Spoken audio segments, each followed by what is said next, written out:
fans buoyed by a big month of September hope this is the day they can celebrate an American League Western Division title. Fox Saturday Baseball welcomes you to the final weekend of the 2015 regular season and a crucial game 161 between the Los Angeles Angels and the Texas Rangers. Here's why this afternoon's is so important. The American League playoff picture. The Texas Rangers have clinched a spot. A win today or a Houston loss later this afternoon, and they clinch a Western Division flag. For the Angels, they've lost the ability to control their own destiny.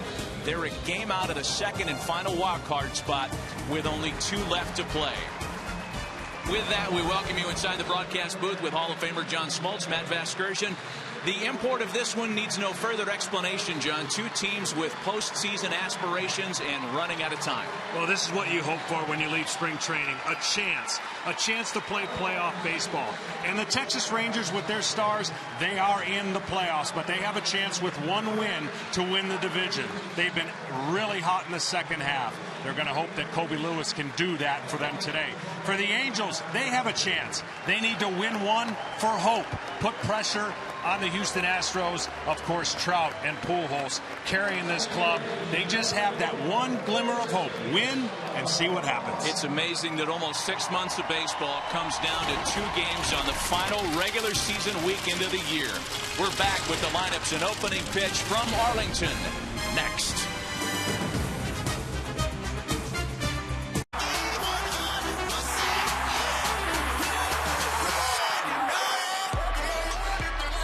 And welcome back to Arlington with John Smoltz and J.P. Morosi, Matt Vasgersian. Here's another reminder at what's at stake this afternoon. The Angels trail the Astros by a game for the second and final American League wildcard spot. And for Jeff Bannister and the Rangers, they need a win today or a Houston loss to clinch an American League Western Division title. The Rangers know they're playing in the postseason. They'd love to think it will come as a division champ and have to avoid the 1-game play-in scenario as a wild card team. Yeah, a little bit of stress on the Rangers, but they're feeling real good. They're a loose ball club, as you can tell throughout the game. And the Angels are actually pretty loose after last night's win. They know what's in front of them. Let's take a look at Mike Scioscia's Angels lineup. The Angels have had good success in this ballpark over the last number of years. Eric Aybar will lead things off. He's hit safely in 15 of his last 16. Cole Calhoun, Mike Trout, Albert Pujols 2 through 4 this afternoon.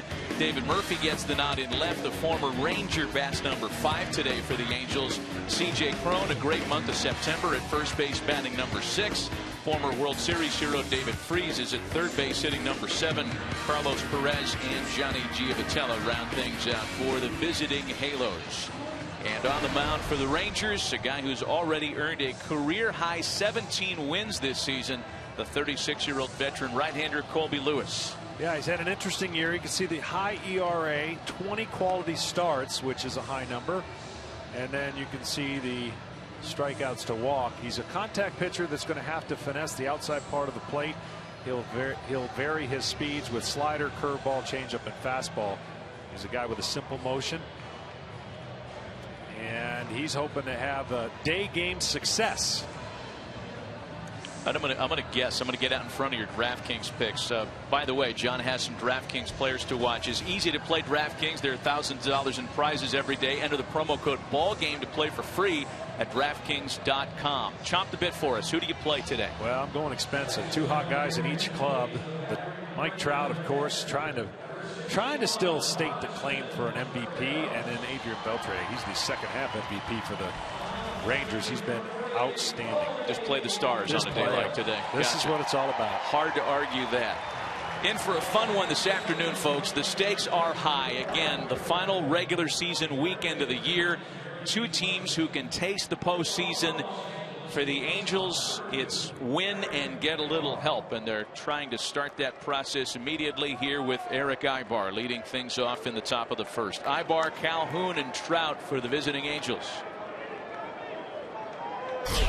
Colby Lewis coming off a start on Monday in which he was knocked around by the Tigers. We are underway today. Aybar bunting. Beltre smelled it coming and gets him at first.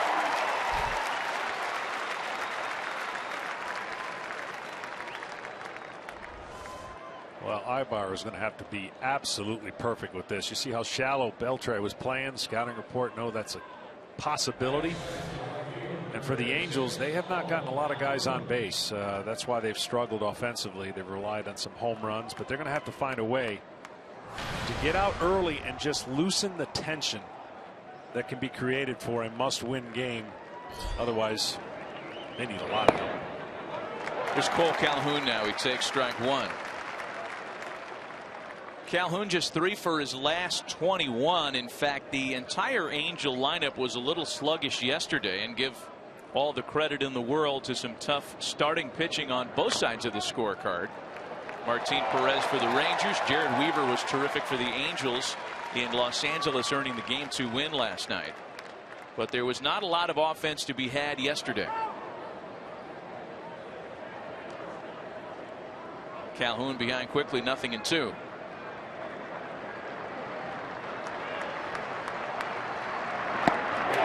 Four pitches, 2 quick outs for Colby Lewis. Well, he's a quick worker, and he's going to use every quadrant that he has and every pitch that he has. You see the ball is spinning, but it doesn't do exactly what he wants it to do. Backs up, but he gets a swing and miss. He's not had a lot of success during the day, 1-3, and really the Angels as a team batting have not had a lot of success during the day, so something's got to give. Here's Mike Trout now. The reigning American League MVP and 4-time All-Stars, hit safely in 11 of his last 13. He has done his part certainly down the stretch with a terrific month of September. And it's a ball and a strike to him from Colby Lewis. The Angels all year long, and just to bring folks up to speed that haven't watched a lot of Angels baseball this year, their big search was getting protection around Trout and Pujols. An issue that in part was answered with a flurry of deadline deals that brought on a trio of veteran left-handed hitting outfielders. The Angels lineup is more productive now than it has been at any point of the season. And it's a full count now to Mike Trout, 3-2. Check that, 2 balls and 2 strikes to Mike Trout.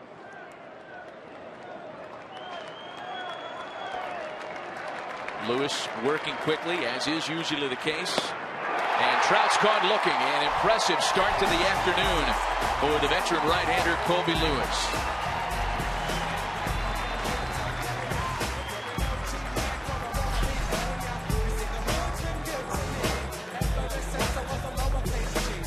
To take their swings offensively as we flip the lineup card to the bottom of the first. Here's how first-year manager Jeff Bannister lines up Texas this afternoon. DeShields and Shu off the top. They have been terrific in the 1 and 2 spot since around the midway point of the season. 10 combined all-star appearances between Adrian Beltre and Prince Fielder. Returnees Mike Napoli and Josh Hamilton bat 5 and 6. Elvis Andrus, Rougned Odor, and Robinson Chirinos round things out for the first place Texas Rangers. And on the mound for the Angels this afternoon, looking for his 10th winner of the year in his 32nd start of the season, the left-hander Hector Santiago, who is underway with ball 1 to Delino DeShields. Yeah, you're not going to see anything traditional out of Santiago. He throws across his body, third base side of the rubber, crossfires, as you will, if you will. And he's had 2 tails of the first and second half. All-star first half selection, second half hasn't been quite as good. Command, it's one of those patient things. He's going to miss a few with fastballs, and then he'll dot the inside corner from time to time. A strike to Delino DeShields to put him behind 1 and 2, and it would appear that Eric Cooper, the home plate umpire today, John, is going to be friendly to the corners. That was the case in the top of the inning, and it looks like that's the case here with Santiago on the mound as well. Something to watch all afternoon. Here's the 2-strike pitch home, and DeShields goes down swinging. So a strikeout starts the home half of the first. Well, for Santiago, there's going to be a lot of fastballs, which can be a good or bad thing depending on where he puts it. Right there outside of the zone of the bat, up and in. The Texas Rangers are an aggressive hitting, first pitch swinging team. So here with this quick turnaround, sunshine game, it looked like both pitchers on attack. Here's Shin-Soo Choo now. The resurgent Ranger right fielder, after a Sluggish start to the year, one in which he was still coming back from last year's injury. Really seemed to turn the corner around the midway point this season, and it's crescendoed, if you will, into a magnificent month of September bleeding into October. Chu had a big night yesterday in the 1-run loss and has hit almost 400 in the final month plus of the regular season. 8-2 behind, 0-2. Santiago's next offering rolled on the ground out to Johnny Giavotella, and with 2 away, John, let's take a look at the Ford keys to the game this afternoon. Yeah, it's all about the first pitch, really. First pitch success for the Rangers. They're the best in baseball on the first pitch. And Santiago's pretty stingy on the first pitch. Matter of fact, the Angels as a staff are best in baseball at limiting first pitch success. So it's really a battle of strengths, and early on, both pitchers seem to set the tempo. In a game like today, the Angels don't have the luxury of waiting around to let your starter work his way out of trouble. Adrian Beltre now, and on the first offering, a slicing foul ball that'll reach the seats. So if you're a starter in today's game, don't give your manager any reason or cause to go to the bullpen early. You're going to have a little bit bigger leash, if you will, as the Rangers, because they're in a better spot. So Santiago's going to have to be on the attack and not get into too many jams. And normally in a regular season game, you'd be allowed to work your way out of those jams. The Angels don't have that room for error. 0-1 to the 4-time All-Star, and Beltre shoots out into left center field. That'll roll all the way to the wall. A 2-out extra base hit for the red-hot Adrian Beltre.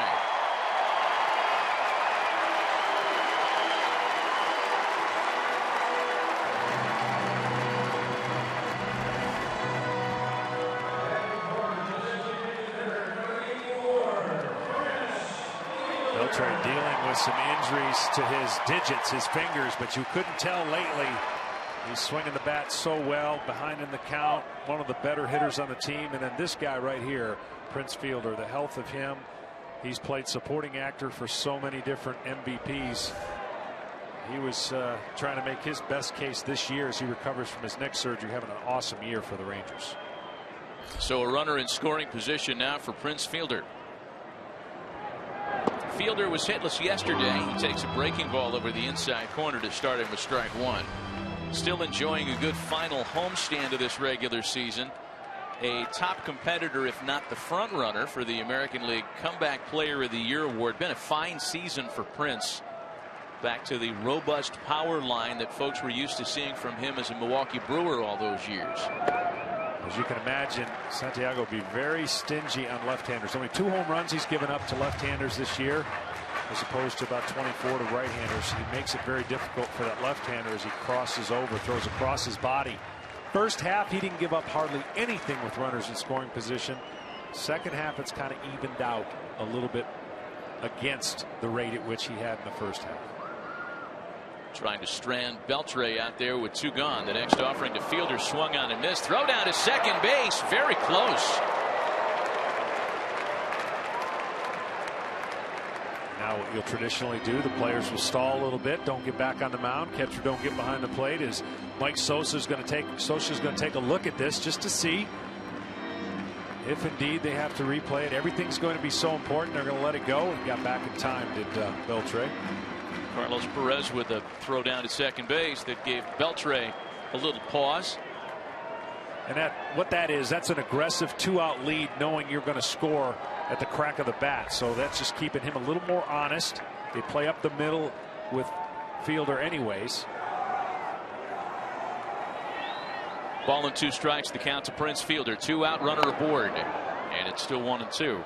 You know, you talk about Santiago's success in stranding base runners.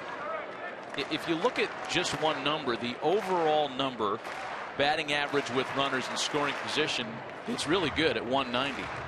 But it's really, as you mentioned earlier, a tale of 2 halves. Before the All-Star break, his strand rate was the best in the American League. Almost 90% of the runners he allowed were left stranded. He has not had that same kind of success since the All-Star break.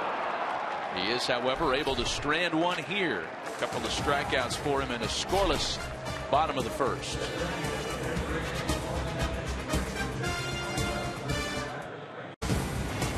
Today's telecast is sponsored by the new Lincoln Motor Company, entirely new Lincoln MKX. Non-stop action, heart-pounding excitement, historic performances. Don't miss the 2015 postseason beginning October 6th.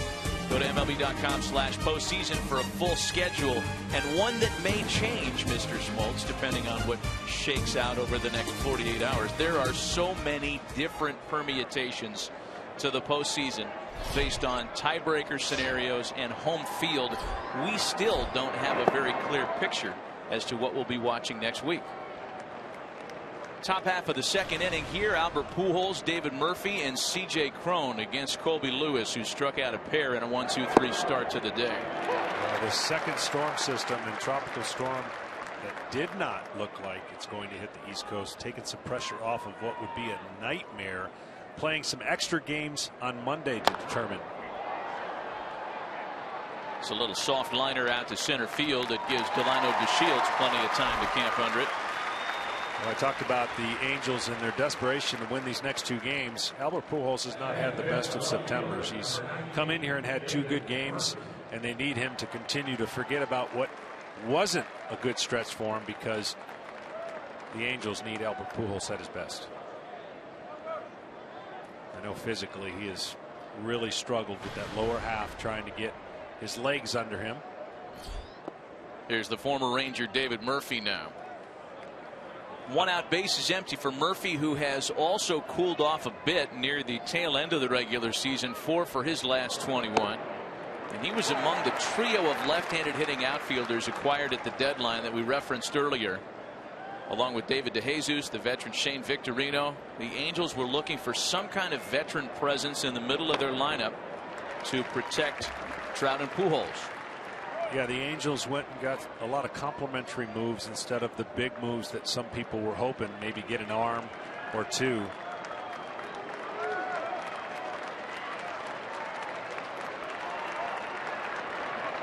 A ball and 2 strikes to Murphy. He's able to hold up, and it's 2-2 now. This guy would give me fits, Murphy. He kind of has unorthodox way of swinging and approaching. He'll hit one in the dirt, down and in, up and away.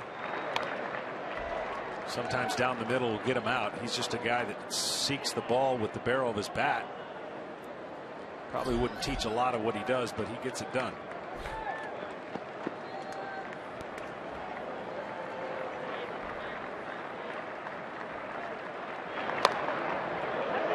Murphy hanging around, and that hit the glove for a little interference. He did indeed. That's that late swing. You almost think it's sitting at home. You go, why couldn't you do that every time? Well, the integrity of the game wouldn't allow you. But he was waiting as long as he could, and a pitch away, it's like an emergency swing, and you see the glove. Once you hit the glove, that's a automatic take your base. So Murphy aboard on catcher's interference. That's scored officially as an error charged to Robinson Chirinos, and that's how the Angels get their first base runner aboard. So 1 out, 1 on now for the first baseman, C.J. Cron.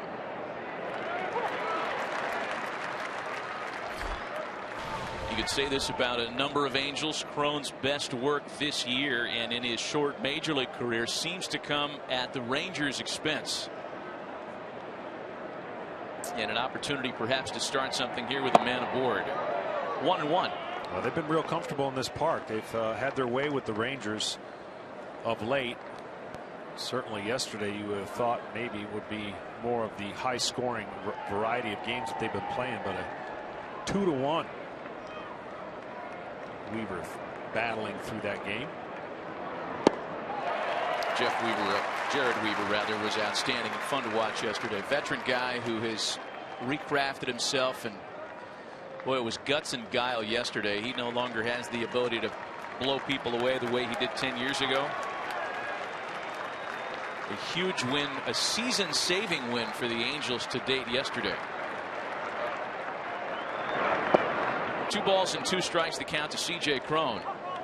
Well, this final weekend of the season, John, for both teams and for the Angels in particular, will involve substantial scoreboard watching. They've been doing that for the last few weeks. But the Angels need help. As we mentioned, no longer able to control their own destiny after losing the opener here in this series on Thursday night. And Cron goes down swinging.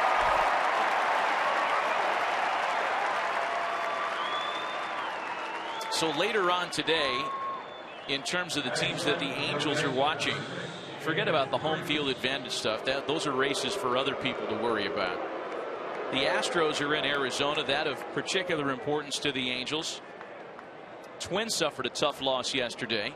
And as David Freese stands in, J.P. Morosi, there are still chances for a three-way tie in that second wildcard spot. Yes, Matt, and it would be historic. Major League Baseball has never had a three-way tie, but it's possible here. If the Astros go 0-2, the Angels 1-1, and the Twins 2-0, it would be a two-day, three-team tiebreaker beginning on Monday. Logistical nightmare, but a lot of fun for fans. I've been hoping for that for years, ever since this thing started. I haven't got my wish yet. The Twins are in action as we speak with the Royals, and in fact Kansas City has a 1-0 lead early in that one. They're in the top of the second. So those are among the games that the Angels have a cheeky glanced eye on. Well, if you're the Yankees, you're hoping for everything to muddy up the water, give you the better chance that the team coming in is out of gas by the time they get there, if they have to do all those different scenarios. And if you're the Angels, you know you could put some pressure on the Astros, who play later in Arizona. Of course, Keuchel last night pretty much cemented his Cy Young with that victory, I think. 2 balls and a strike to count to David Freese. David Freese has arguably been their hottest hitter, especially in September. Come up with some big hits. This Angel team has kind of rebounded off of 2 what I call horrible, gut-wrenching losses at the wrong time in the season. One, of course, against the Astros, 2 outs, nobody on, that historical 3-run rally that a ball gets caught in the second baseman's glove. 3-1. And then recently against the Oakland A's, who started Barry Zito. The Angels blew a 2-run lead and lost by a run. Put him in this situation, of course, losing the first game against Texas, which took him out of any thought of a divisional championship. Yeah, those 2 games wiped out an impressive winning streak that had built the Angels back into that second wild card spot temporarily. Freese rolls it right out to Rougned-Odor, who had him played perfectly, flipping to Anderson. Nothing comes of the catcher's interference in the second.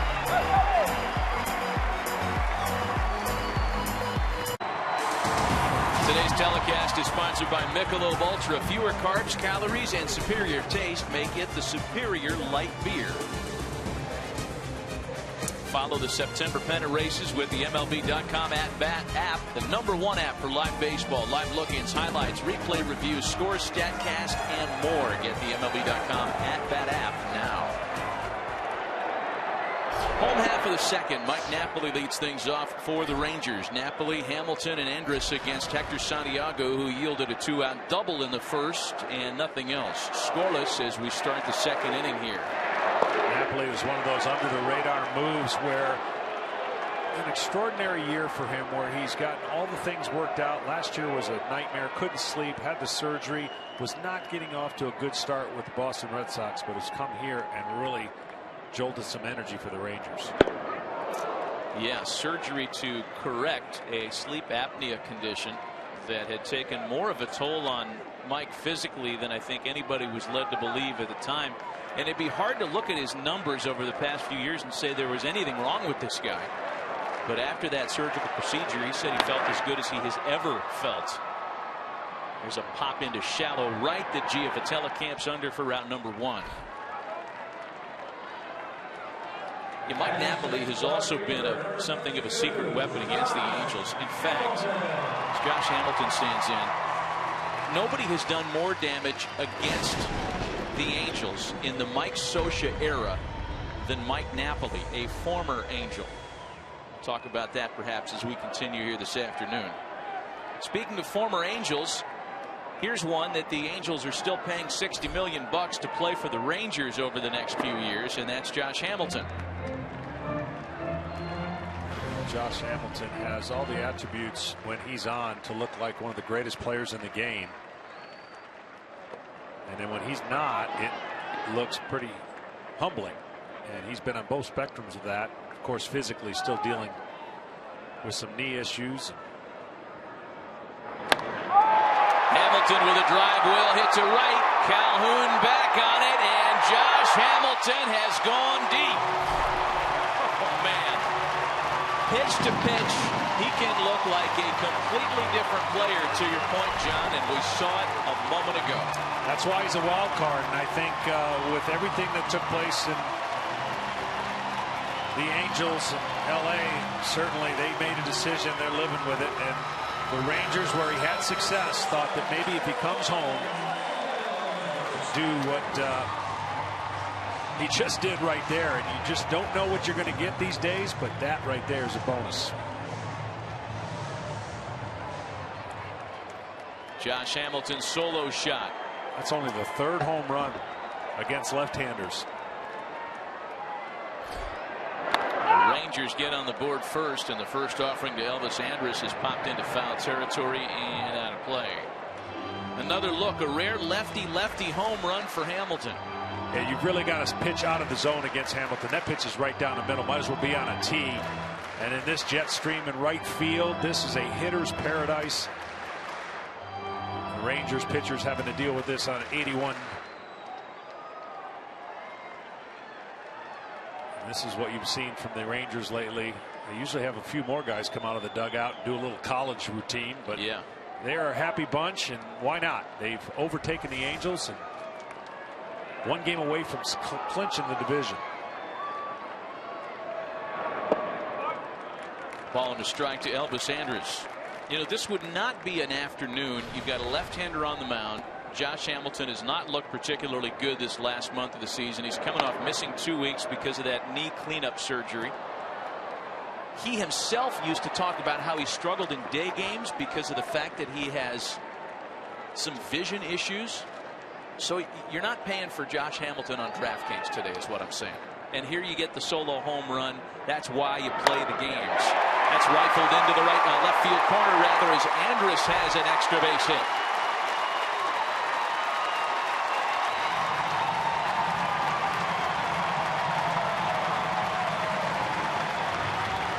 Well, a few more of these, and you may see some scurrying in the bullpen. This is the game I was talking about. You can't afford to get too far down. You've got to make sure you keep yourself in this position. We talked about Santiago and his ability to throw really good pitches and not so good pitches. Based on his mechanics and the way that he attacks the lineup with fastballs, he's got to put him in the right spot against his Ranger lineup. You know, when you think about both these pitchers pitch under the average miles per hour for Major League Baseball this year, and they have rather short extensions. What I mean by that is when the ball comes out of their hand, the hitter sees it longer than most.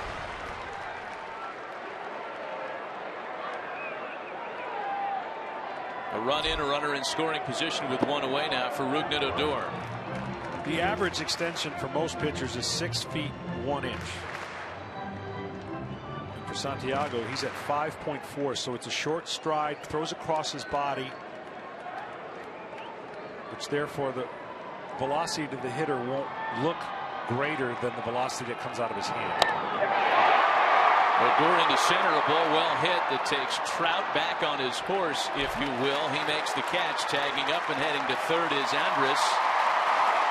2 away in the second. Trout, one of the best in center field. Of course, Andrus getting third base with 2 outs brings in the ball in the dirt. Wild pitch. Anytime you can put pressure on the defense in these games, I would say from an aggressive standpoint, the Rangers typically are always going to be a little bit more aggressive by nature. I don't think that's changed much under a new manager. Here's Robinson Chirinos now with a 2-out runner at third and a run in here in the second. All 3 of the hits against Hector Santiago have gone for extra bases, a couple of doubles and the Hamilton homer.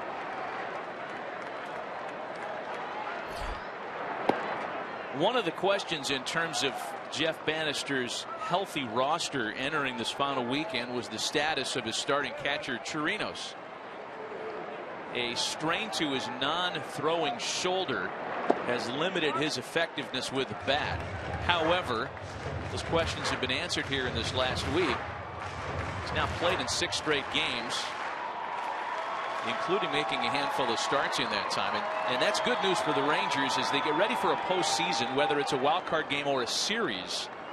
They wanted to have both of their catchers healthy in Chris Gimenez, who's been very good with Cole Hamels, and the starter, of course, with the higher upside, Robinson Chirinos. Well, he's got one of those swings that has a hard time keeping 2 hands on the bat. My limited experience of hitting, I could never keep 2 hands on the bat. So you bring into play that lead shoulder struggling. If you make a bad swing and the bat gets away from you, it affects that shoulder and it hurts. Takes a look at a cold strike, and it's 2-2. But then again, I was always trying to hit home runs, so my swing wasn't conducive for the singles. You weren't shortening up much? No, I wasn't. And a big swing and a miss by Chirinos, who doesn't shorten up either.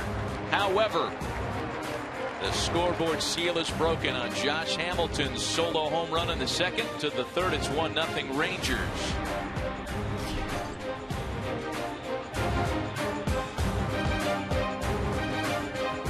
Early 1-0 lead. A reminder at what's at stake today. The Angels a game back of the Astros for the second wild card spot. Houston has Colin McHugh tonight in Phoenix against Jeremy Hellickson.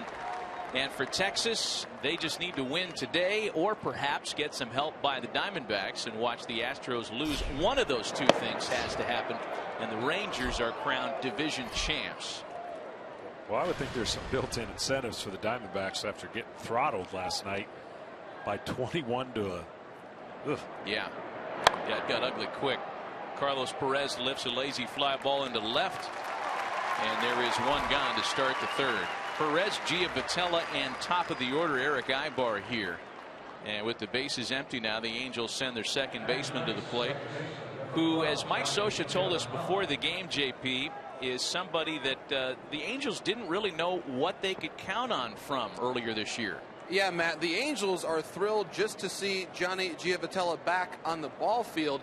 Giavotella missed a couple weeks earlier this season, Matt, with 4th cranial nerve palsy, an eye condition that created double vision out of his right eye. And at his first doctor visit, which followed by a trip to the emergency room, he was hearing words like potentially brain cancer, MS, really scary things. So to be back on a baseball field right now, Matt, a tremendous triumph for Johnny Giavotella. Boy, no question, and contributing down the stretch as well. A ball and a strike to him from Colby Lewis. That's one of those spots that the pundits looked at the Angels roster before the deadline and said that's where they need help. Second base. There was still a void left behind after the Howie Kendrick trade. And I'm sure somebody like Johnny Giavotella, John, who's been a utility guy his whole career, might have taken that as a competitive fuel to the fire. Yeah, why not? I mean, that's been the talk. I mean, they made this big trade to get Heaney in the rotation, left a little bit of a void at second. And Giavotella pops it the other way. There's Shin-Soo Choo in the shadows in right, and there are 2 gone. Well, early on, the difference for Colby Lewis in when he's good versus when he's not, there's about an inch or 2. His slider away has been really good. His mixing of pitches has been good. When he catches the fat part of the plate, he doesn't have the velocity or the break to counteract that, and that's where you get the high ERA. I think Mike Maddox has done a nice job with this pitching staff. The health issues last year, pitching here. They are last in ERA at home, but you can understand why. It gets so hot here and the ball jumps that you have to become a different pitching staff and adjust to different standards. Colby Lewis has persevered through his injuries and 17 wins. Ball and no strikes to Eric Aybar, who was bunting on the first pitch of the game and recorded a quick out thanks to Adrian Beltre being in at the bag at third. 1-1 to him here, batting with 2 gone and the bases empty. 1-0 Rangers. Aybar has hit safely in 15 of his last 16, trying to start something with 2 gone here, and behind now 1-2. You know, something we can talk about as we continue this Ranger turnaround this year. may have been off the radar in some major league cities, but I don't think we can make a big enough deal about how quickly the Rangers have gotten themselves back. This was the worst team in the American League last year. They got off to an 8-16 start. And not only did they get contributions from younger players that were homegrown, they went out and imported some new parts at the deadline. And here they are, a win away from a division championship.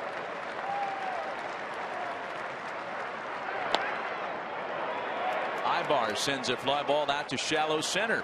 Everybody kept busy in the outfield in a 1-2-3 top half of the third.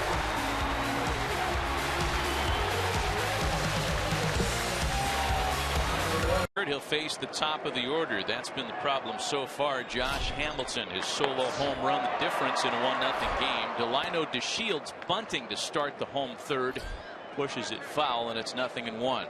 Well, they're all big innings at this point for the Angels, but this third inning, 1-0, heart of the lineup. You got to feel good to try to put as many good pitches and as quick innings as possible. Your team hasn't gotten a hit yet. You're down 1-0. I'd say this is a big inning. DeShields, one of the 3 strikeout victims, first time through the order for Santiago. Slicing in right for Cole Calhoun, who is running out of room. Does he make the catch in the corner? He does. Out of our view. Good stick-to-itiveness by the Angel right fielder, and there's one away. A little bit of room there, and you see him place the wall, and then the ball comes back, and relatively easy catch. So far, really only one ball that's hit firmly, and that was the home run by Hamilton. Everything else has been an easy out for the most part for the Angels. Here's Shin-Soo Choo now. He grounded to second in his first try today.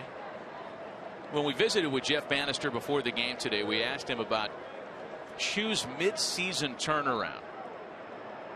And it's the Ranger manager's assertion that there was something about the way Choo carried himself when he started to get hot that kept him hot.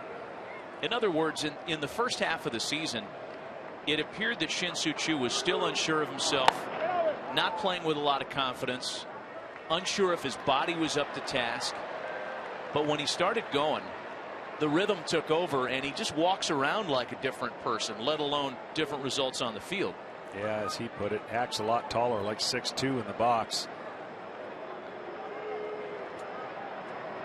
He's been known for, coming over from the Reds, as a good on-base guy, good eyeball at the plate, take his walks. Well, no bigger walk was the first game. Maybe got the benefit of an umpire call, but against Andrew Heaney. Into center for Mike Trout. And there are 2 away. That'll bring up the 4-time All-Star Adrian Beltre. Red hot down the stretch, and why not for a guy who's had a terrific career. 4 Gold Gloves, 4 All-Star appearances, perhaps headed for Cooperstown since 2010. He's led all third basemen in home runs, base hits, doubles, among other categories. And he's one of just 6 third basemen all time with as many as 400 career home runs. A list he is climbing by the day, so it would seem. And of course, there are some impressive names on that chart. Here he is with 2 out. Well, his unique approach. He's hit home runs off his back knee. He's constantly moving in the box. He'll hit pitches down and in. He'll hit pitches away. And when he's hot, they just seem like he knows exactly what to do with the location of the pitch. A ball and a strike. Monster year, free agent year in LA. Went to Boston. They figured after coming from Seattle, some of those long fly balls would turn into doubles off the monster, and they were right. Yeah, that bounce back year for him in Boston was the one that allowed him the big payday that he got when he came to Arlington. And if you'll recall, the Angels were among the suitors for Beltre's services after that big year with the Red Sox. And it doesn't seem that the Angels have really been able to plug that hole since.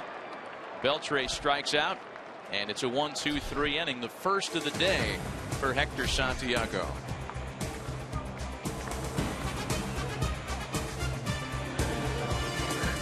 And by Michelob Ultra, fewer carbs, calories, and superior taste make it the superior light beer. Back with Hall of Famer John Smoltz and John Paul Morosi, Matt Vasgersian in Arlington, where the Rangers have a 1-0 advantage through 3. Colby Lewis has been stingy so far. Angels looking for their first base hit of the ball game. A bat and a ball lost by Cole Calhoun on that first pass. Calhoun leads off. Trout and Pujols here in the thump of the Angels order in the 4th.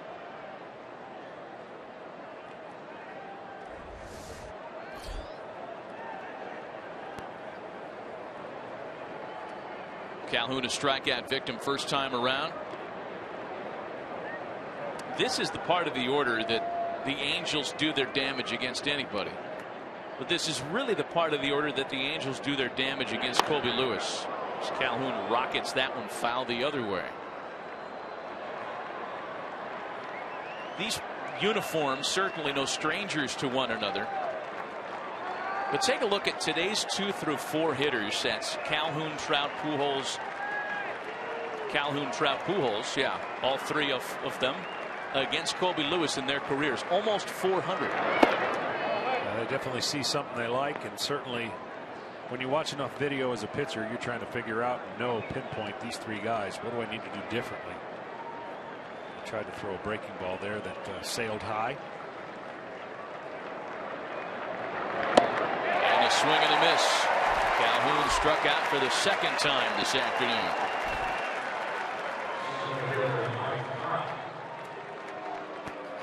Well, every pitcher likes pitching ahead and with the lead.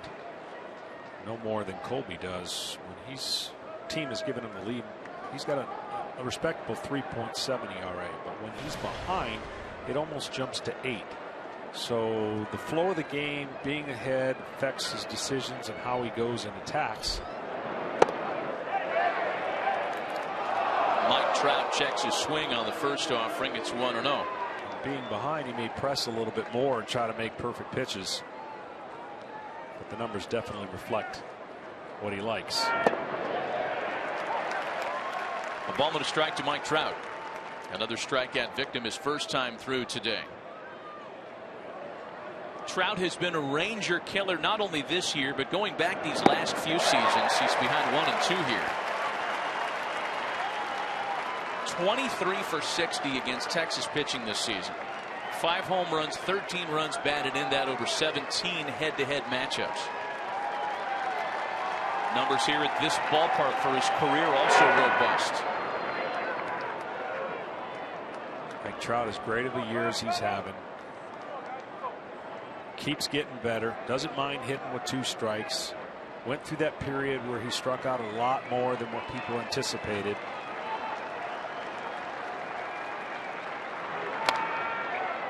Into the left field corner. That ball's got a chance, and it's a fair ball off the wall. Trout into second with a 1-out double.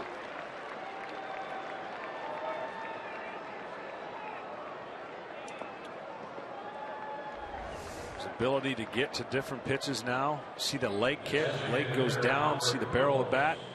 Beating the location of the pitch. Not his perfect location. This guy is so strong. Just missing.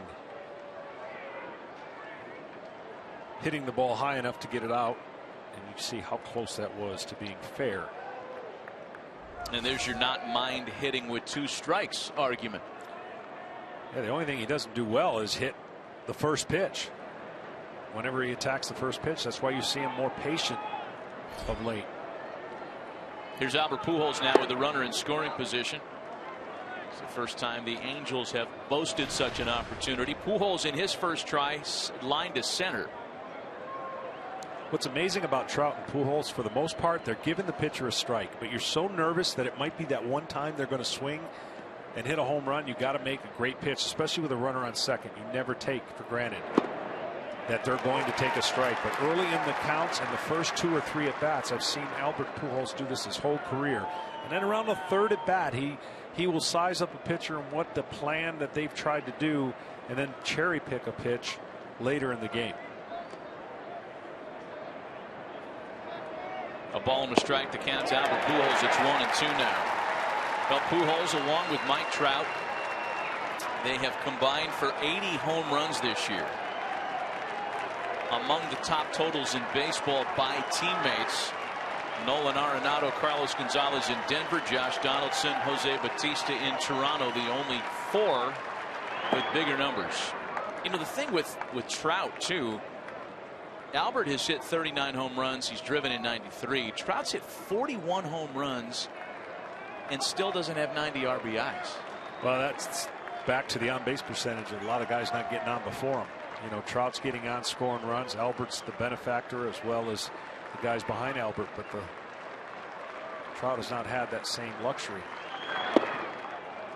And Mike Scioscia admits that is a shortcoming of his 2015 club. And you know, that speaks to really, I look at certain stats and I hold them higher than others. I know stats are just stats, but when I look at a team batting average, when they're ahead in the count, someone's got to be last and you don't want to be last, and the Angels are last. That tells me that is not a great sign for success on the base pass or run production. Pujols pops it up into shallow center. Odor going out. DeShields coming in, and the center fielder makes the catch for round number 2. You know, you construct your teams in several different ways. For years, Boston and the Tigers, they work the count. They hit well behind. They're better hitting behind in the count than most teams. They grind out at bats. But when you're ahead in the count and it's in your favor, those averages should be closer to 300 and above. But the Angels currently last in that category. So a runner at second with 2 gone now for David Murphy, who reached on the catcher's interference play back in the second. Well, the fact remains that there aren't too many division winners over the course of Major League Baseball history that have finished last in the league in team batting. In fact, it's only happened twice that a team has finished last in batting and played in the postseason.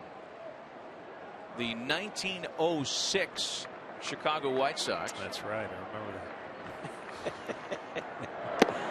And one that we do remember, the 07 Diamondbacks. And the 07 Diamondbacks, when they won the NOS that year, that team was a statistical outlier in so many categories. They had a negative run differential, last in the league in batting, still won the division. You know what they had? 2 guys that comprised of about 630 strikeouts between the 2 of them. Randy Johnson and Curt Schilling. Both had over 07. That was later. They had that later. I thought you were talking about Mark Reynolds and Chris Young. That too. I'm thinking of the dominance between Randy Johnson and Curt Schilling, where he carried the Diamondbacks on their back. 2 balls and 2 strikes, the count from Colby Lewis to David Murphy. See, I'm always thinking pitcher strikeouts. You are. Well, we know how your brain works for sure. C.J. Cron waits next. He'd love a 2-out opportunity if Murphy can keep the top of the 4th going. Lewis set. Here's the 2-2. And it's a full count now. A rare full count from Colby Lewis this afternoon.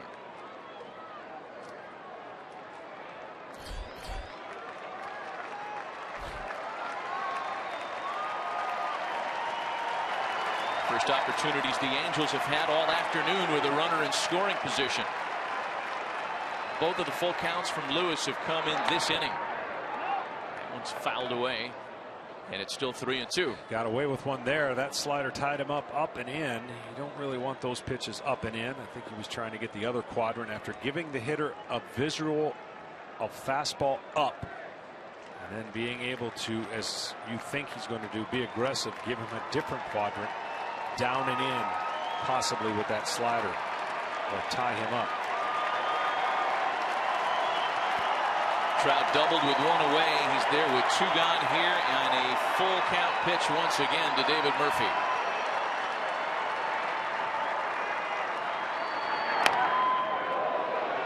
Try one more time. See, and that's the awkwardness of facing a David Murphy. You don't know quite what typically would be good for most left-handers. He kind of fares well in those areas. So You almost got to bounce it or higher and high than what they tried earlier. They've yet to really throw one here, bouncing it on the plate or at his back foot. And I don't know if that was part of the conversation as they went out. Try to discuss what they're going to do here, 3-2 again. Former Ranger teammates with those back-to-back World Series vintage clubs in 2010 and 11. Murphy throws the head out and might find some real estate. He does. Here comes Trout to score.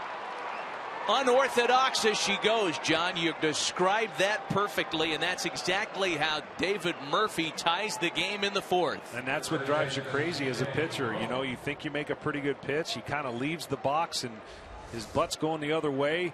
This pitch, probably not.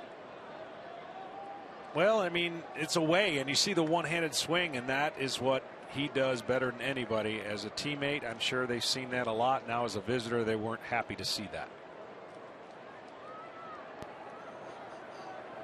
Big 2-out RBI single by the former Ranger. So it's a former Angel that starts the scoring for Texas, and a former Ranger that gets it back to even for Los Angeles. And now it's C.J. Cron with a runner at first, a run in and 2 away.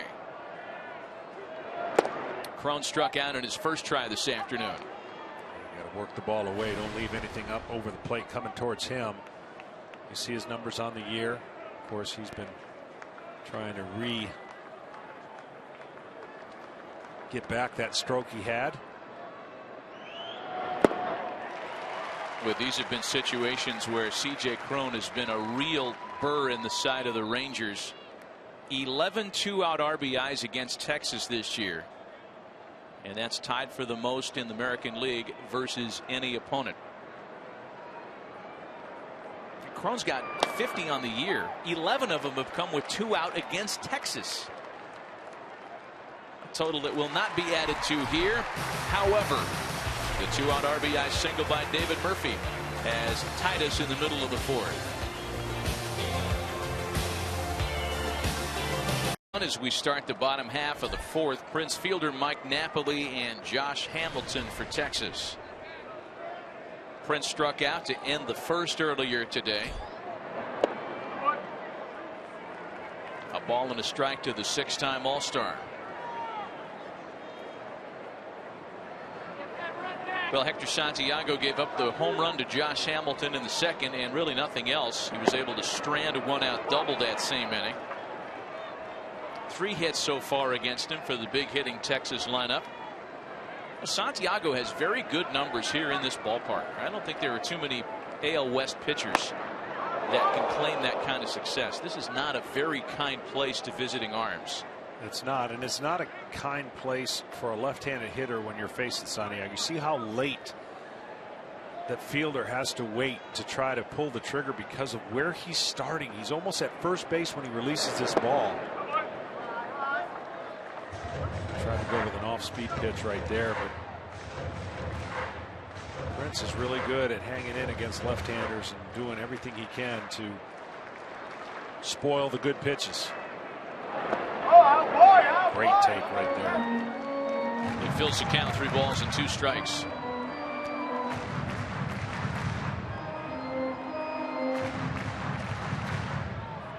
Fielder, Napoli, and Hamilton in a 1-1 tie here last of the fourth. Slow breaking ball hit a bunch out to center field, but plenty of room for Mike Trout. And there is 1 away. So far so good for Hector Santiago, as confirmed by J.P. Morosi, who visited with his manager between innings. Mike, Santiago gives up the 1 run in the second inning, but how pleased have you been with the overall strike percentage he's had here this afternoon? He's filling the zone up, and he has good stuff tonight. Just the one breaking ball that Josh Hamilton hit, it wasn't where it was supposed to be, but Hector looks good out there, and hopefully if he can keep pitching ahead, he'll pitch deep into this game. Mike, we talked earlier about so many playoff scenarios, but how much does it help to have a veteran clubhouse to get you through all this uncertainty? Oh, these guys are great. Guys like Albert and Eric Ibar and Jared Weaver, guys who've been here for a long time, and the young leaders like Mike Trout, Cole Calhoun. These guys are ready to play every day. They understand where we are, what our challenge is, but they're playing good baseball. Thanks, Mike. Best of luck. All right, thank you. One gone here for Mike Napoli, and I want to get back to something that Mike mentioned with JP there, talking about Hector Santiago going deep into the game. That's something that just has not happened down the stretch for the Angels. But their one-loss record belies the short starts. Over their last 18 games, Angel starters have gone 6 or more in only 6 of those 18. However, the Angels are 12-6 over that span. But you could desperately tell that when a game like this, if it's going as well as they would like, then there's a better formula than tapping out your bullpen guys. I know at the end of the year, it doesn't matter how many games you've been in or how many games in a row.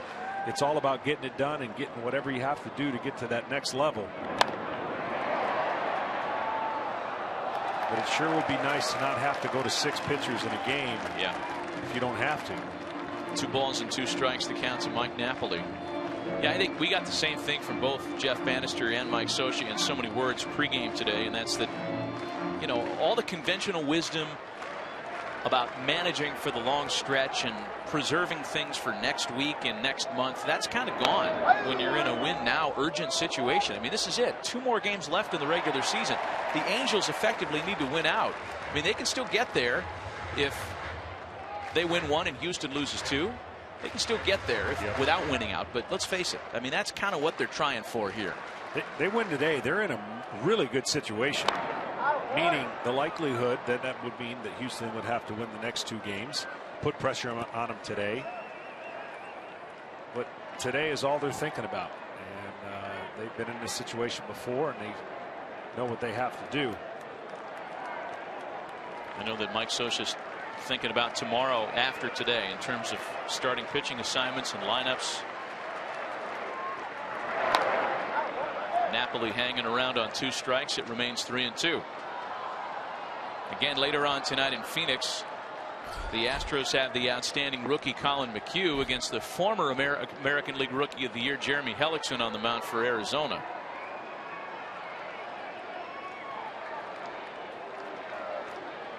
Twins loss yesterday really puts them in bad shape.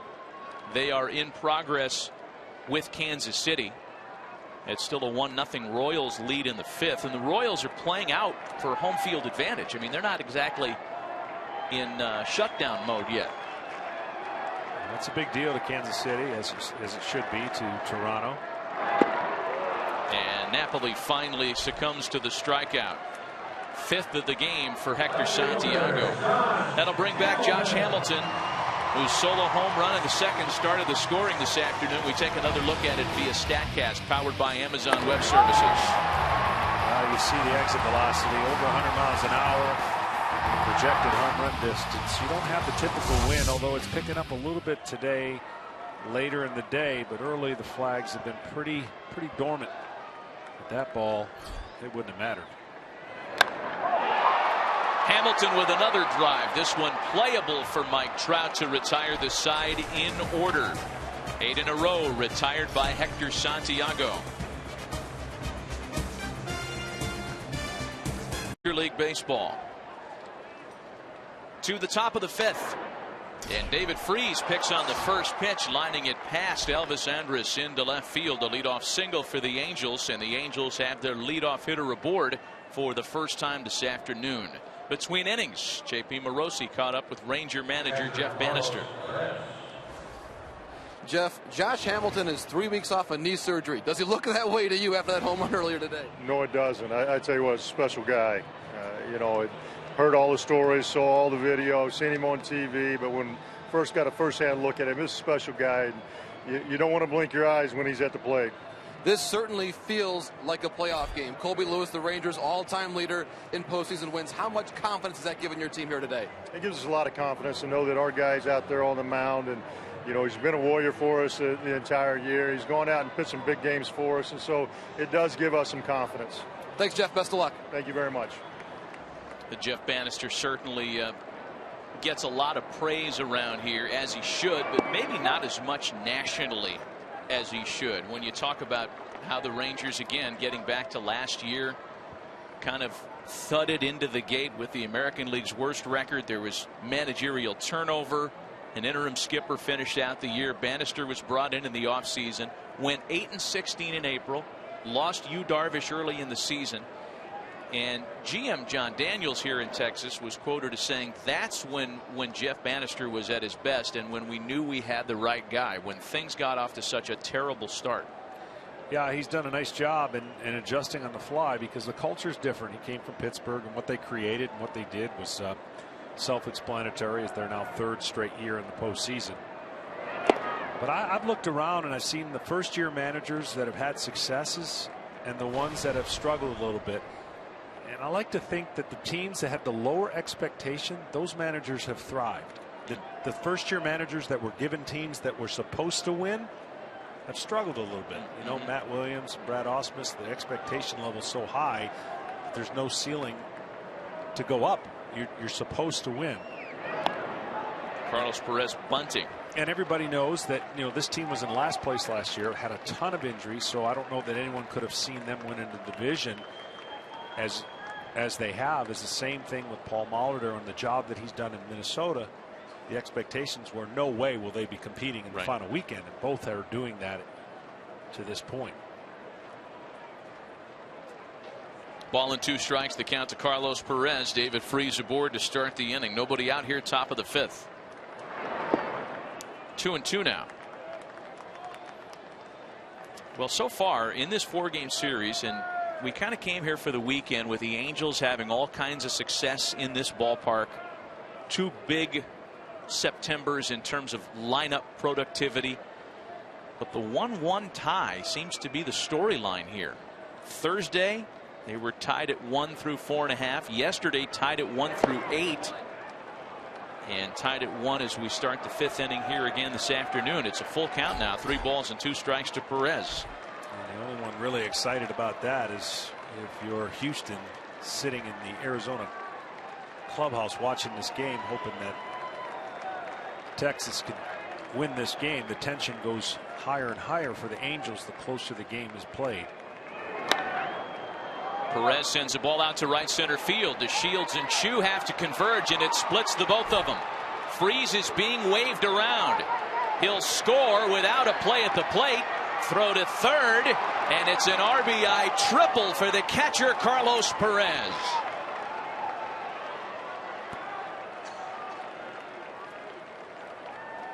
Thought that Perez had stopped a little bit, and then as the relay he took off to third. But you see, this is a perfectly split the defender's ball in right center, where that alley and that wind tunnel usually happens. This was a little closer than I thought it was going to be as Freese was coming home, and then as soon as they cut it and threw home, you see Chirinos trying to come up and to take the throw well above home plate to try and cut down Perez at third. So the Angels take their first lead of the afternoon and score that as an RBI double for Perez. In the minds of the official score, he took third on the throw. Infield comes in now for the number 9 hitter, Johnny Giavotella. You know, I'm reminded, as you mentioned, the Astros watching this in the visiting clubhouse at Chase Field in Phoenix, which they are for sure. To correct myself on tonight's pitching matchup, they're probably yelling at the TV screen. It's Colin McHugh tonight in Phoenix. And then tomorrow, either Lance McCullers or Mike Fiers against the lefty Robbie Ray. So tonight, Hellickson and McHugh in the desert in a crucial game for the Astros. 2 balls and no strikes, the count to Johnny Giavotella. Again, in the 5th inning, nobody out. Based on what's at stake, the infield being in with nobody out usually can create a bigger inning, and you have confidence in your offense that you'll score a couple runs, but the Rangers are going to try to cut it down right here. Johnny Giavotella cashes in an RBI base hit that brings in Perez, and it's 3-1 Angels. And that's usually what you bring in. If the shortstop's playing back, he has a slight chance to catch that ball. Athleticism of Andrews. Mike Maddox coming out to the mound as the bullpen is firing up and ready. This is the difference with Kobe Lewis. He can be going pretty good. He relies on tilt and inches off the plate, in, up, down, and away. And when he covers too much of the plate, it allows the hitter, we saw Murphy just reach out dink one. We saw one there, not the best well hit ball, but enough to get over the drawn in infield. Now it's 3-1. You know, JP, I want to bring you in on this conversation, as it appears the bullpen will play a role here sooner rather than later. At the start of the series, it was the Angels bullpen that was overtaxed, but neither one of them is in really great shape right now. Right, Matt, and actually between the two, you may say the Rangers are even more fatigued. Both closer Sean Tollison and Sam Dyson, their ace setup man, have now pitched on 4 consecutive days. There have been only 2 instances this year, Matt, of a pitcher throwing 5 days in a row in the major league, so serious concerns there for the Angels back in the bullpen. Here's Eric Aybar now with 2 runs in. Johnny Giavotella at first and still nobody out. Bottom of the order has contributed here to the 2-run rally thus far in the 5th. It's really good news for the Angels when you score runs and guys like Calhoun, Trout, and Pujols aren't involved. Pitch to Eric Aybar misses down and away. It's a ball and no strikes. Well, the Angels aren't going to be phased. They've gone through too much in their history in the last 3 years, both dealing with all kinds of different adverse situations, tough situations. Their manager speaks to it. Don Baylor just being there and what he's gone through speaks to it. So this is not phasing them. They just haven't been good enough in the second half to hold off the hard charging Rangers, and for that matter the Astros. Every chance they've had to make that stamp or that big time statement, they haven't been able to get that win. Lost a couple tough ones, so now they're in that must-win scenario, and so they got to play perfect. Ball and a strike. The count to Aybar. 0 for 2 so far today. Well, getting back to that Wednesday loss against the A's, the Barry Zito start day, Angels hit 5 home runs, but they commit 4 errors and literally give one away. Give up a late lead here in game 1 of this series the following day. But a season-saving win last night, and hoping to make it 2 in a row if they can hang on this afternoon. Still a lot left to be determined today, however. It's funny the way baseball is, with an Angel team last year that won more regular season games than anybody in baseball, eliminated by that Royals juggernaut. This year the Angels have a chance to get in via the wild card and perhaps go farther than last year's team did, a team that won 98 games.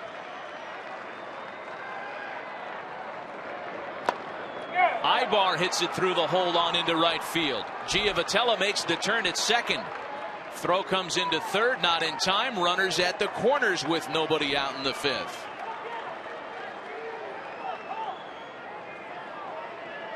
That's going to do it. He threw about the same amount of pitches in the first 3 innings as he did in these last 2 innings. 40. So Colby Lewis will be removed, having not retired a batter in the 5th. 2 in, 2 on is his responsibility. 3-1 Angels. We'll be right back.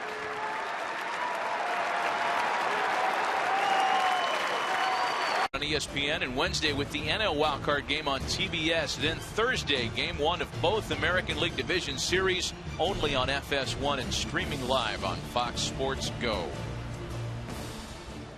A reminder as to what's at stake today. The Angels 1 game behind Houston for the 2nd American League wildcard spot. Texas needs a win or an Astros loss in Phoenix later tonight to clinch the West. Texas has clinched only a postseason spot. They would prefer a division title, of course. Colby Lewis gone after 4+ and taking over one of the 3 available left-handers out of the Texas bullpen, Sam Freeman. Freeman's got a quick, you saw a fastball right there at 94 miles an hour. A good slider, more like a slurve and a splitter at about 83 miles an hour. Good numbers on the year. I'm going to try and limit this damage. If he can get out of this inning with just 1 run, that would be huge. He'd trade a double play right now. Runners at the corners, 2 runs in already with nobody out here. And as good as Sam Freeman has been of late for Texas, he has issued home runs to each of the first 2 batters he's faced in his last couple of appearances. Cole Calhoun happy to see anybody other than Colby Lewis out there. Lewis struck him out twice. Well, that scenario you laid out for what's at stake, Major League Baseball made a change this year that could be very effective if it comes into play, which it looks like it might, is that every game will be played at the same time so that no team will have an advantage on whether to sit a starter or not. And that looks like pretty good chance that's going to happen tomorrow. Boy, it could be a big storyline here. We'll bring J.P. Morosi in on that. I mean, Cole Hamels scheduled to pitch tomorrow. The Rangers are already in the bullpen. Should Houston win later tonight and the Angels beat the Rangers here, I know that's a lot of ifs and ands, but if those things happen, then Cole Hamels is going to be counted on to win tomorrow in kind of a much more desperate situation, JP. And Matt, in the big picture, think about this. Hamels pitches tomorrow. He would not then be able to pitch in game 1 of the division series, unless of course he went on short rest. And to take it a step further, the Rangers may have to actually play on Monday, and if they would lose that game for the AL West Championship, they'd have to then play in the wild card game the very next day. So that's why this whole weekend now may be turning before our eyes. Wow, I mean, it's amazing the far-reaching implications of a mid-game lead here, and now we're forced to speculate into territory that we didn't think we'd need to consider previously. Yeah, I mean, coming into this series, once the Rangers won on Thursday, you thought their chances, and they still are, very good. They don't technically have to win a game to win the division. But if Houston does their part, then it does put a little more stress for the Rangers. 3 balls and a strike to Cole Calhoun, and there's ball 4. Freeman loses his first batter, and that loads the bases with nobody out for Mike Trout. Yeah, that's not the recipe that you want. And we will see another pitcher. The second of what may be a number of pitching changes this afternoon. Bases loaded for Mike Trout when we come back.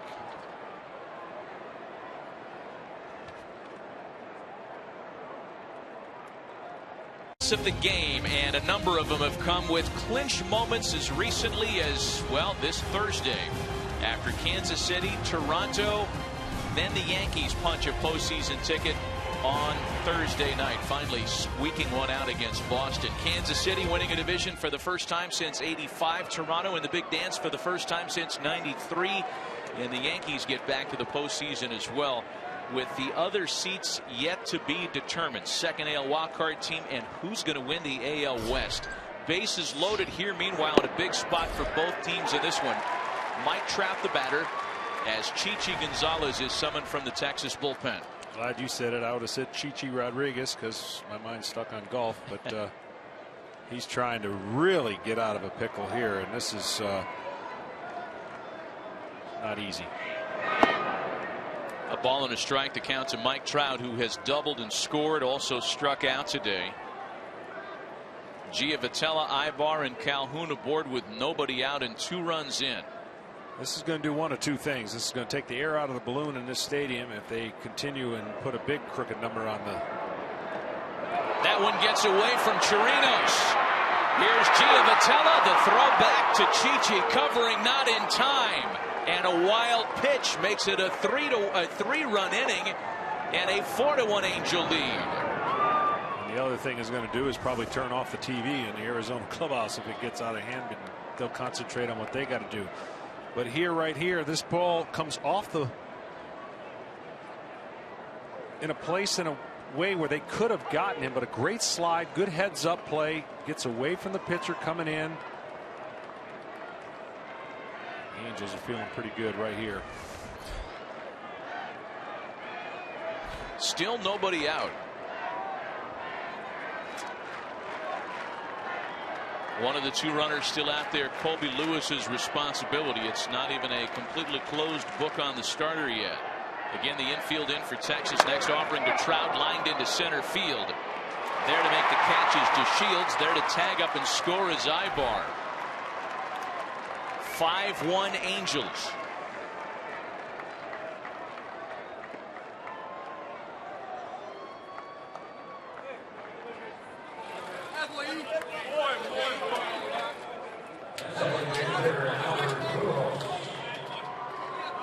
Quick turnaround. with the 12 o'clock start time, and the Angels feeling pretty good right now. So here's Pujols now, only one away. And another runner still out there in scoring position. Albert this afternoon, a couple of fly balls to center, but they're not going to give him a chance to swing the bat here. He will be intentionally passed. David Murphy on deck next.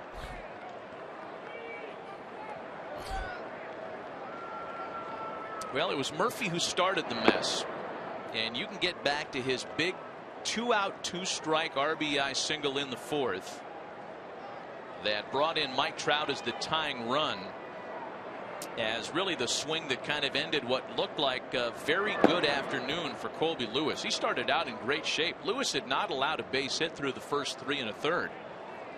Angels scratched out a run in the fourth, and then Lewis was unable to record an out in the fifth. Yeah, first 10 batters faced, 0 hits, in the last 9, 6 hits. And you're right. I think that 2-out hit right there, just if you're the Angels, you never want to be behind, and just the feeling that you've got it tied gets a better feeling for your pitcher going back out there. And now it's up to Santiago to continue to throw strikes and limit the damage and turn it over to the pen.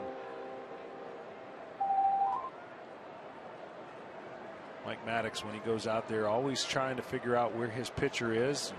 You see, he always has the hand on the shoulder, but he's checking the heart rate. Believe it or not, he's checking that pulse to see if the heart's racing or if it's calm.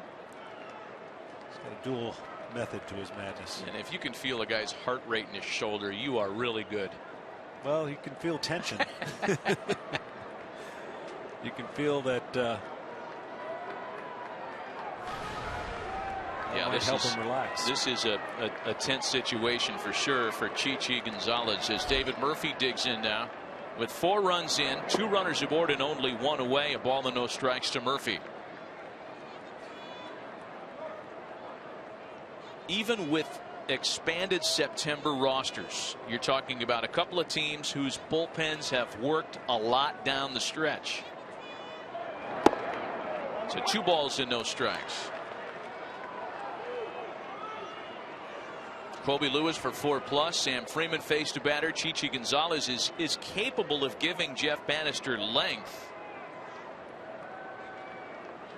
but at some point length may give way to matchups. Murphy grounds it to second. Odor to Andrus. Back to Napoli. Just what the Rangers needed to minimize the damage. However, plenty of damage done. A 4-run Angel fifth on an emotional afternoon has given the Los Angeles Angels a 5-1 lead. For greatness, not dandruff. Well, handful of Angels hitters have put their postseason hopes on their shoulders this afternoon. So far, so good for the visiting team. 5-1 Angels, with Texas digging in here in the fifth for the bottom of the order against Hector Santiago, who sat around for quite a while after a long top of the fifth. He was glad to do it, considering the Angels gave him 4 runs of support, but we'll see how he responds after his longest layoff of the day. 2 balls and no strikes to Elvis Andrus.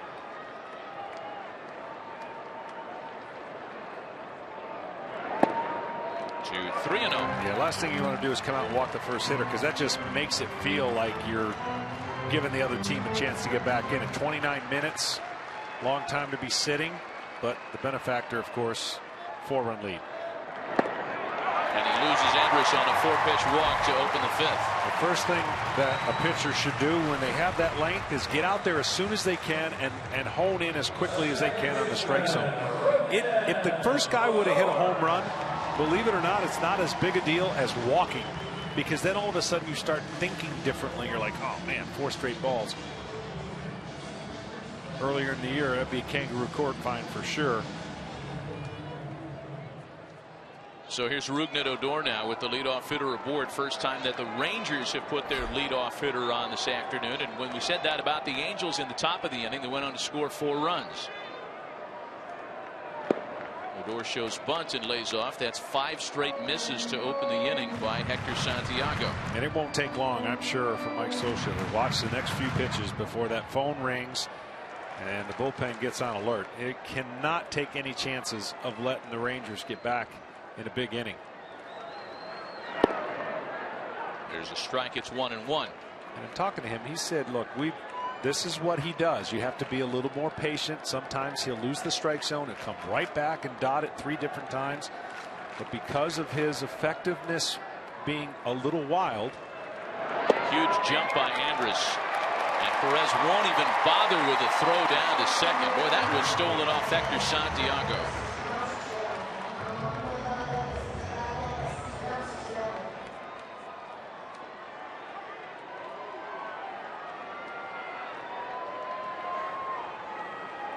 So a runner in scoring position now. The Angels up the middle reacted to that stolen base attempt by Andrus like a team that was in the 9th inning leading by a dozen. I mean, they didn't even bother covering, throwing, or thinking about it after that huge jump. 2-2. That's one of the ways the Angels and Rangers differentiate themselves this year statistically. Texas over its last 14 with runners in scoring position in the series. I'm talking about the running game. Texas runs, the Angels do not. And it's a matter of personnel.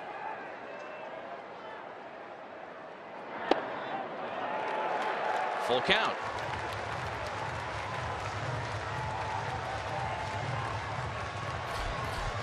Number 9 hitter Robinson Chirinos waits on deck.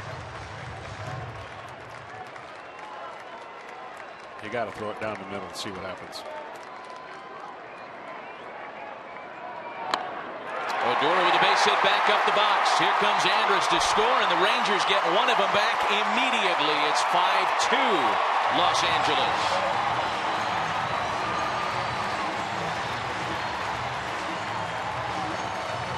That'll get things stirred up, but that's okay. I mean, if he's going to get on, let him get on via the hit. And he did throw it down the middle, and he went right back up the middle. Get your hand out of the way.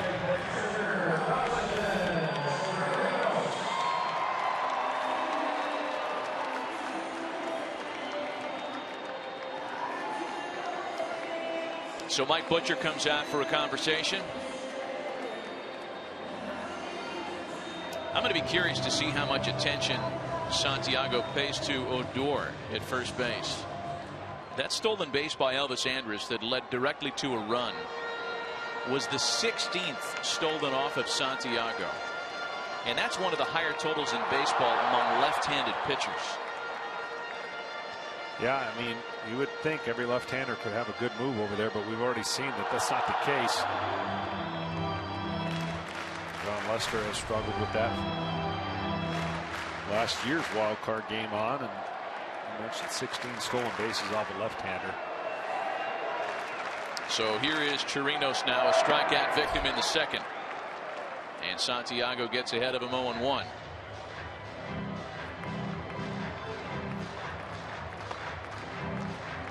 This is a little more of a rarity still against Santiago here, in that it's only the second start he's made of 7 in this ballpark where he has allowed more than one run.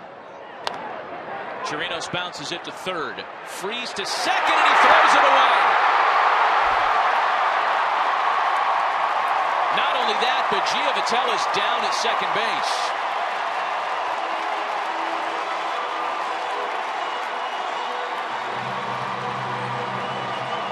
Line looked like he caught it in the knee, either a spike or something. Looked like he got spiked by the runner coming through, not knowing the throw was going to get by him. We see a nice play by Freeze. A little off balance, takes the throw, and then right here he gets it right in the shin. Giavotella not going to probably turn 2, but he couldn't get out of the way. He was trying to scoop it, and now he's in really no place to go.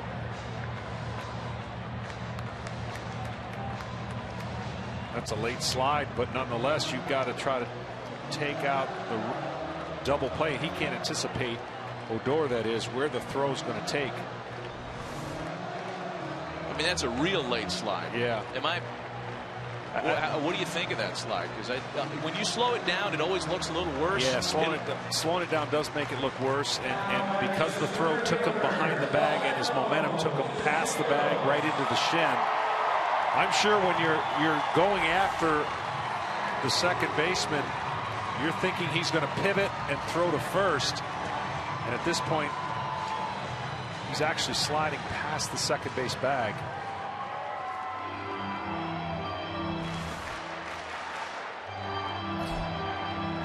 Runners at the corners now. Still nobody out. A run in for the top of the order, Delino DeShields.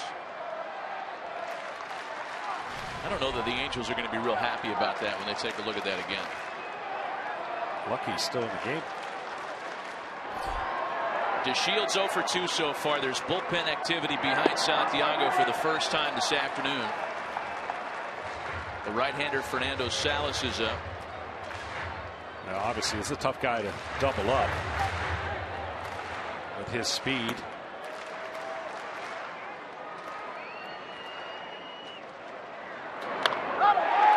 Line to Giavotella. He knocks it down, but it trickles into center field. Here's Odor to score the second run of the inning. It's 5-3 Angels. Here come the Rangers with nobody out in the fifth.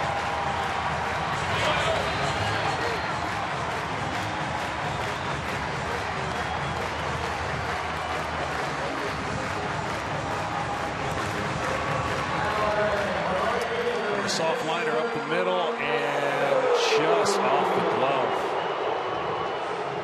Game of inches, and you wonder how much getting up off that shin bothered him. But patience so far for Mike Scioscia to hang in there. We got Chu up and then Prince Fielder after that, but it could be a different score by that time. Chu is hitless against Santiago so far, 0 for his first 2. 0-1 to the Texas right fielder. There might be some TVs being turned back on. Yeah, don't give up on us. And the Angels, the Diamondbacks You're visiting clubhouse. By the Astros. I don't think they really let this one get away from them. They are peaked. This one directly impacting their fate.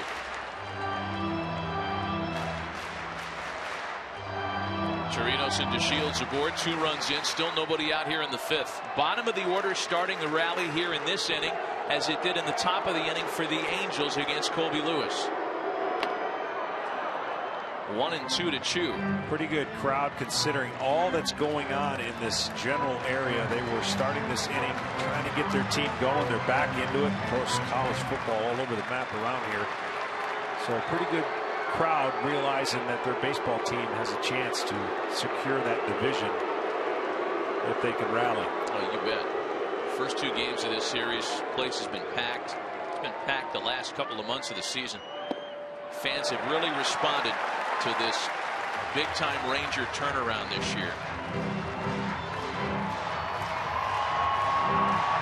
2 balls and 2 strikes.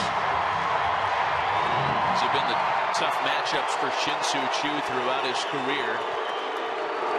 Hitting just .237 against Southpaws this season. A bouncer to the right side. Giavotella to Ibar, and the ball comes free. Everybody's safe.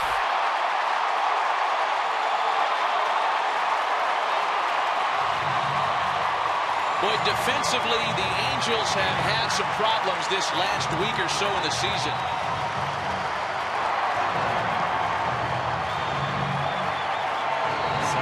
And unfortunately, that'll be it for Santiago. It's a tough turn right here. And as he makes the pivot, the throw gets right close to the runner, and he can't hang on. This is the aggressiveness of the Rangers on the base paths that give them such an ability to create havoc. Bases loaded, 2 runs in, nobody out. Adrian Beltre due up. We'll be right back. Nobody out here. 2 big plays at second base. One on a late slide by Rougned Odor. An error was charged to David Freese, and then an error hung on Erick Aybar here. So some self-inflicted wounds by an Angel team that has committed now 10 errors in its last 6 games. That's contributed to a bases-loaded jam here. Big picture, the Angels a game behind the Astros with only 2 left to play for the second and final AL wildcard spot. If Texas can come from behind and win this one, the AL West is over and the Rangers fly the flag. The Angels are facing the wrong guy up here with the bases loaded, nobody out. Adrian Beltre is that guy. He's doubled and struck out tonight. Fernando Salas, the new pitcher for Los Angeles, making his 72nd appearance of the year. He's allowed at least 1 run in 9 of his last 18 appearances. 0 margin for error here. 1-1.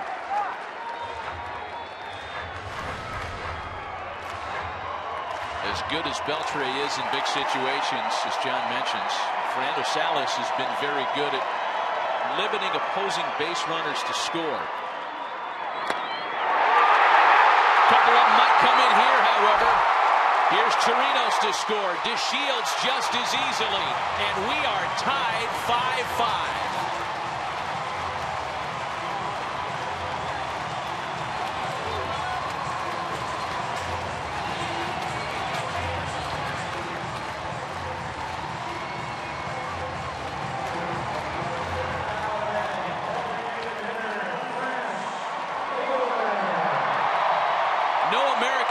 Drove in more runs in the month of September than Adrian Beltre. 2 big RBIs here have brought the Rangers back to even, and it forces another pitching change for the Angels. We are tied at 5. Season game right here today. However, officially the postseason begins on Tuesday. The AL wildcard game on ESPN, the NL wildcard game on TBS, then Thursday game 1 of both ALDS only on FS1 and streaming live on Fox Sports Go. The Rangers come right back after yielding 4 in the top of the inning to give up a 5-1 deficit. They get all 4 of them back. Still nobody out. Runners at first and second as Jose Alvarez will look to neutralize Prince Fielder. It has been an ugly inning for the Angels, one that's included 2 costly errors. Prince behind 0-2. We saw slider, curveball. Yet to see the fastball. He may not in this at bat.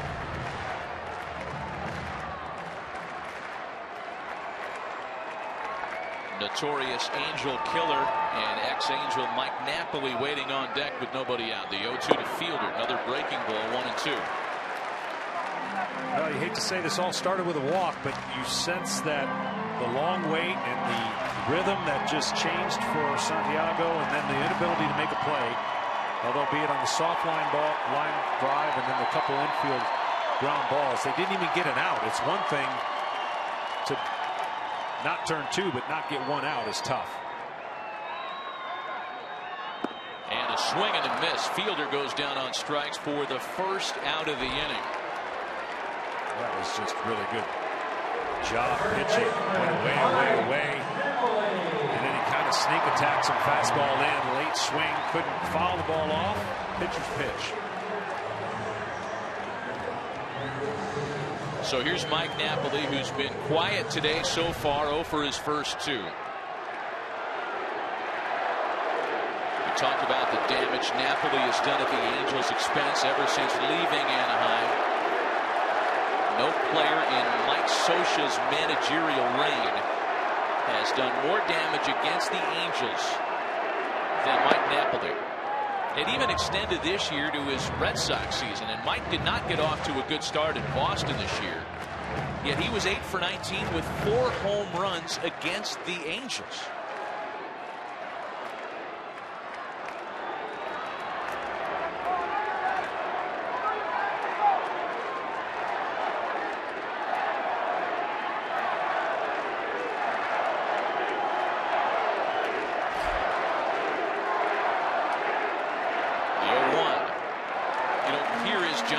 Difficulty of trying to neutralize difficult Rangers lineup. I mean, they hit for power throughout, and Jeff Bannister has the ability to line them up right, left, right, left, right, left. It's tough to stunt this lineup with pitching changes, even if you do have a deep bullpen.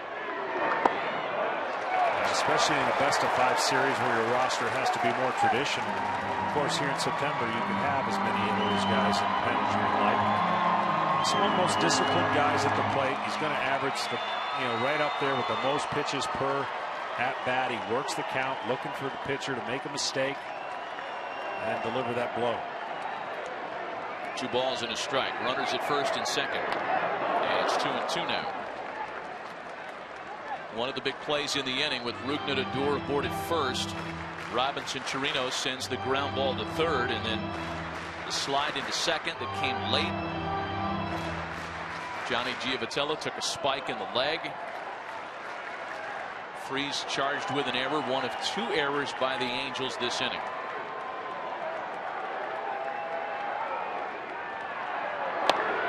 Napoli with a drive out to left. Murphy with plenty of room for out number 2. And when you look back at a big inning, you realize that when you have the ability to slow it down and sometimes not try to make the great play and just get an out because you have the luxury of the lead. But both times they're trying to get the lead runner. Freese a little off balance as he took that short hop and threw to second base.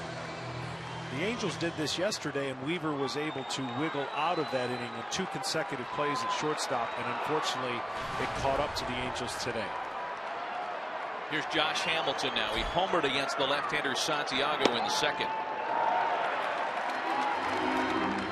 Josh has seen more pitches already than I thought he would see in the strike zone.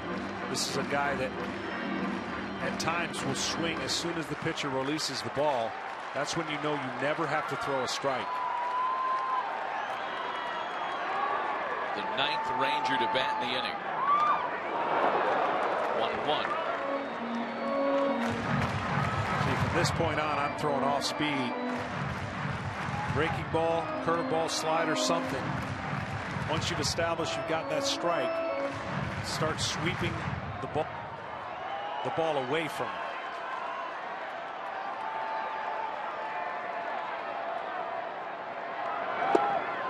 Just like that. A ball and 2 strikes. You see right here, and I would think that now you can go another foot outside there.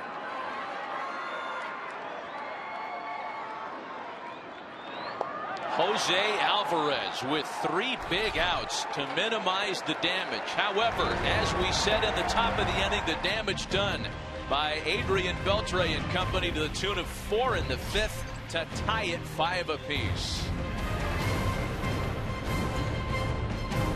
5th through the first 4 innings, both teams combined for a couple of runs on 5 hits. 5th inning was a lineup bonanza. 8 runs on 7 hits combined, and that explains in part the 5-5 tie. C.J. Cron, David Freese, and Carlos Perez in the Los Angeles half of the 6th.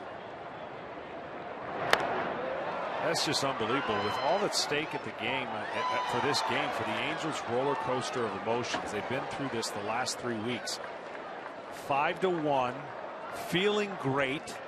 Now you're queasy again, and then you got to find a way to get back in the lead. Well, there were a lot of people before this one writing on how this was likely to become a bullpen game, and no disrespect to either starter. But with Colby Lewis and Hector Santiago, you weren't thinking about 8 innings, then a closer. C.J. Cron strikes out. And it has become that very bullpen affair. Today's telecast is sponsored by Chevrolet. Find new roads. And by T-Mobile. Switch to the Data Strong network.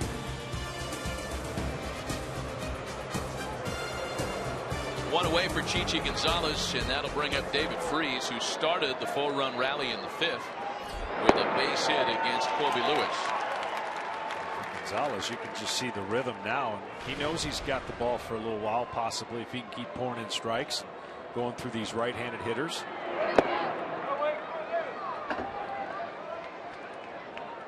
remember when Chichi Gonzalez first came up, he made a handful of starts, went 2-1 with a sub-1 ERA. That was over his first 4 major league starts, and Chichi mania swept through Arlington. I mean, this was going to be the next great thing.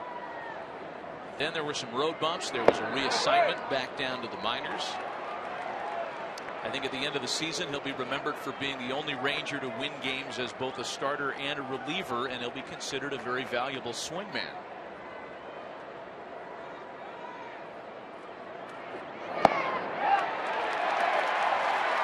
Freese swung the bat. Freese, when he does swing a full bat, I thought that ball might have been a little low. This ball catches the bottom part of the strike zone, maybe. Yeah. And that one misses the plate. It's ball 4. So the 1-out walk here in the 6th. You know, Ranger pitching, the starting pitching, John, and interested about your thoughts on this. I think it's below the radar, and it's one of the reasons why the Rangers might give a team like Toronto, who everybody kind of concedes that top ranking in the American League to. That's why the Rangers could line up okay against the Blue Jays. They could. I mean, there's a lot of things that have to go right, whoever's facing the Blue Jays. And that being said, your right-handed starters must be really good against that right-handed lineup.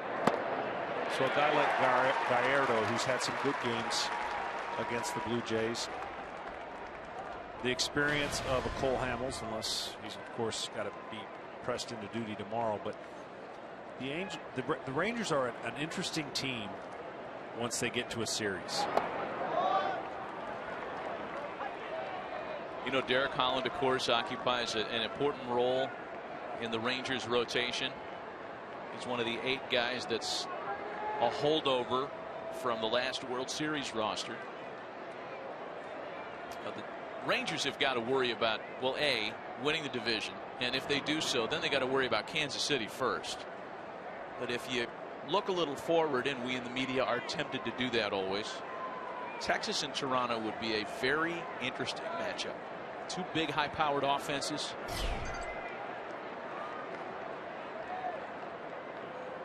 And that could still happen in the first round. We haven't determined best home record, best overall record in the American League yet. The Royals lead the Twins 4-1.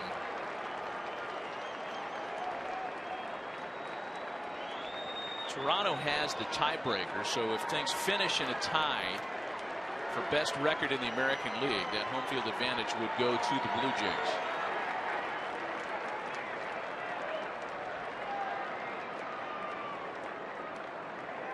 Next pitch to Carlos Perez, misses the corner again. It's 2-2. It's a tough 2-strike take.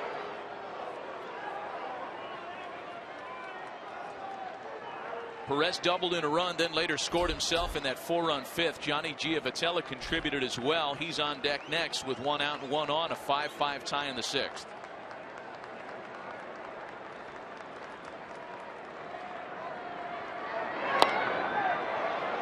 Flare out to center field. DeShields is there for out number 2.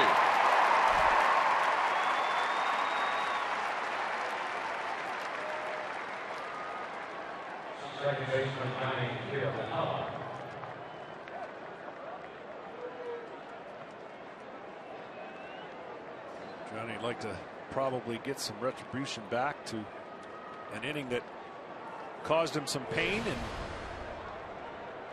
certainly could make a couple of the plays. I'd love to get a hit right here, especially in the gap.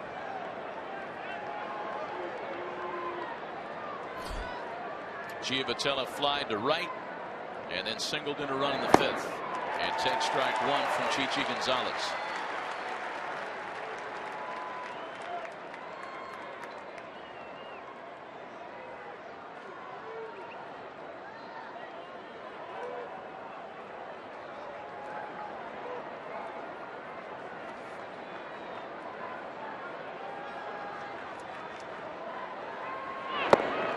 Runs on 6 hits for both the Angels and Rangers so far today. 2 costly Los Angeles errors, very much a part of that line score.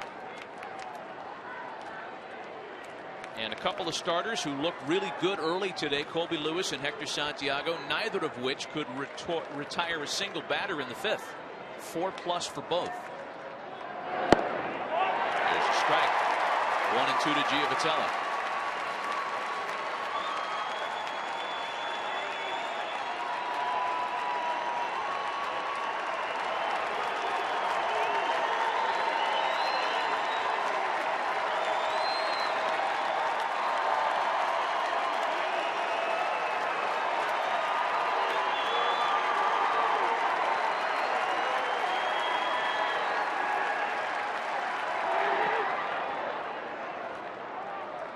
Two balls and 2 strikes. Working down with his fastball, tried to work down with his slider. Threw it in the dirt, hoping to get the hitter to chase. 2-2 action pitch. 2 outs. Eric Aybar, top of the order, waits next. Freeze off a first with 2 gone. He got there via the base on balls. Gonzalez yet to allow a hit in this relief stint. The Texas bullpen, as thin as it may be just in terms of all the workload the last few days, is streaking toward the end of the season with the game's lowest post-deadline bullpen ERA. It's under 3, and the fewest blown saves. What was thought to be a weakness early on the season has turned into a strength for Texas down the stretch. Their bullpen's been terrific. What's amazing is Tolleson, who had no saves last year, has almost the same stat line this year, but the difference, he's closing games out. 35 or so saves. He got the loss yesterday, pitching in his 4th in a row, but for a young man that has had no experience in closing games, they have found a diamond in the rough. Still 2 balls and 2 strikes to Johnny Giavotella.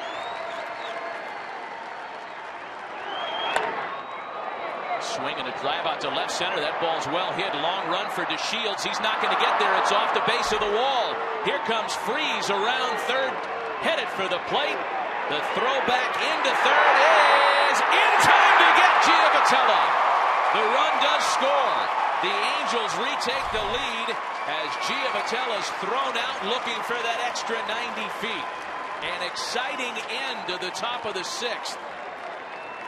Johnny got that double split in the gap that would give him some kind of retribution from the previous inning.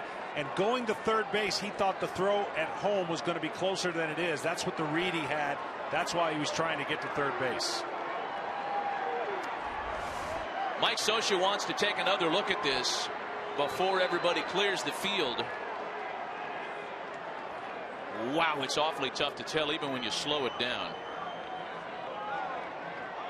Like that'll give us a real good look. No, it won't either because we can't see the bag. We'll take a look at the same angles here that they do in New York. Yeah, this is supposed to go a little quicker than this. The Rangers are walking off the field. Yeah, DeShields got a little banged up against the wall out there as he tracked that ball down. They were in for Giavotella for the number 9 hitter. And it looks like it'll stand. No review asked for. It's 6-5 Angels.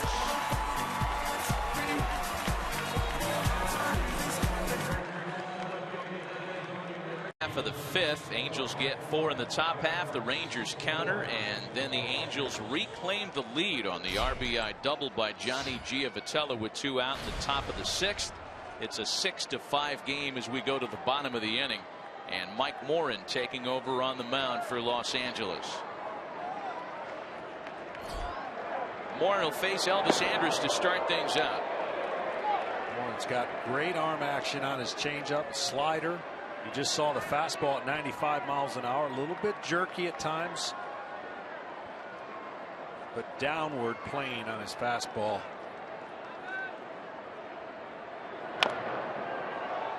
And in front of Andrus, or rather even with Andrus, 1-1. Mike Morin got the win yesterday. His 4th win of the season came after retiring the only batter he faced. He grounded out Adrian Beltre. Up and down between AAA and the big leagues 3 times this year. There's a little cue shot to short. Ibar knocks it down and can't make the catch. Ball did have some funny English on it, but it appeared like Ibar had a chance to make the play. Yeah, I'll tell you what, the Angels have had some chances to put this game away. It's oh so close with a ball in the glove, a ball in the dirt. That ball, as you mentioned, with spin, just out of the glove. Every chance they've had to feel good about the runs they've scored, although be it just one this last inning. Another leadoff runner on base. And here's Rougned Odor now. He singled in a run in the 5th. Leadoff hitter aboard.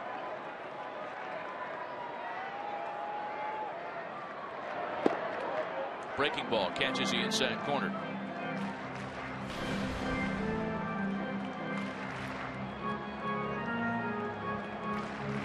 Morin is the 3rd Angel reliever to work in this one. Jose Alvarez was terrific in finally extinguishing the flame in the 5th. And against 3 very tough hitters, got Fielder, Napoli, and Hamilton to strand a pair. Yeah, that was, the heat was on, and that inning, as good as it was for the Angel in the top half, it could have been nightmarish with a few more runs added on. They escaped with the game being tied, and now currently a 1-run lead.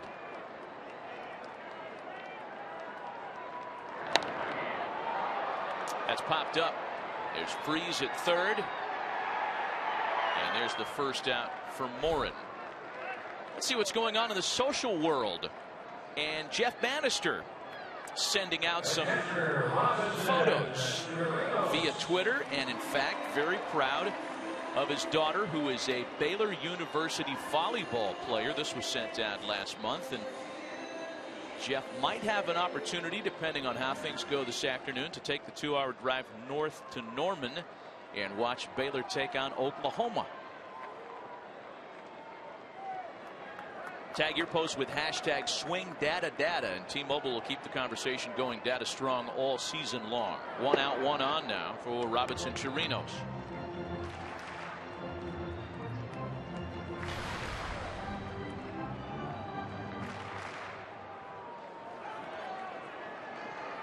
Chirinos has struck out and then reached on an error, later scoring in that 4-run 5th.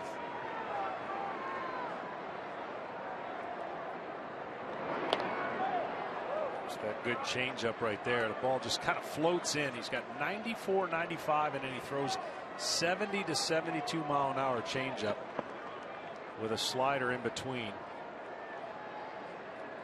Tough for a hitter to adjust. That one he left up.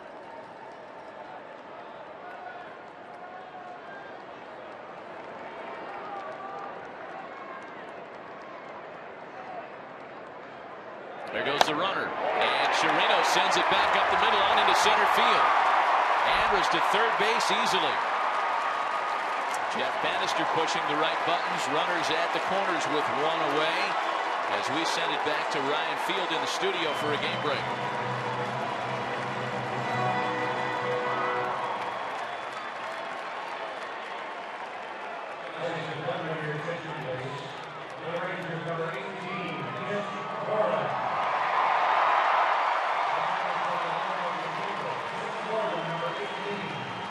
Yesterday's loss, a costly one for the Twins. Thanks, Ryan.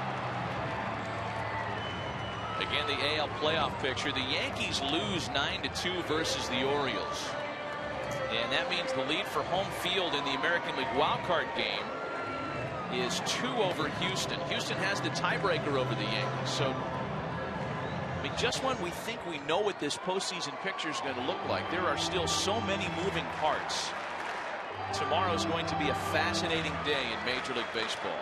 We're going to have a pinch hitter now, as the left-handed bat Mitch Moreland will take swings against Mike Morin, or will he? Here comes Mike Scioscia, and he'll counter with a move of his own. Runners at the corners, 1 away.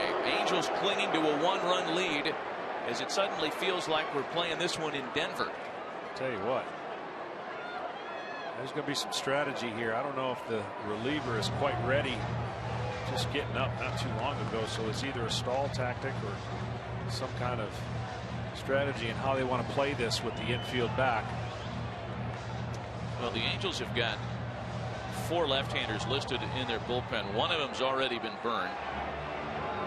Jose Alvarez was terrific earlier in his 1-inning award. So he goes and makes the move, gives him a few extra pitches to get warm. It'll be Cesar Ramos when we come back.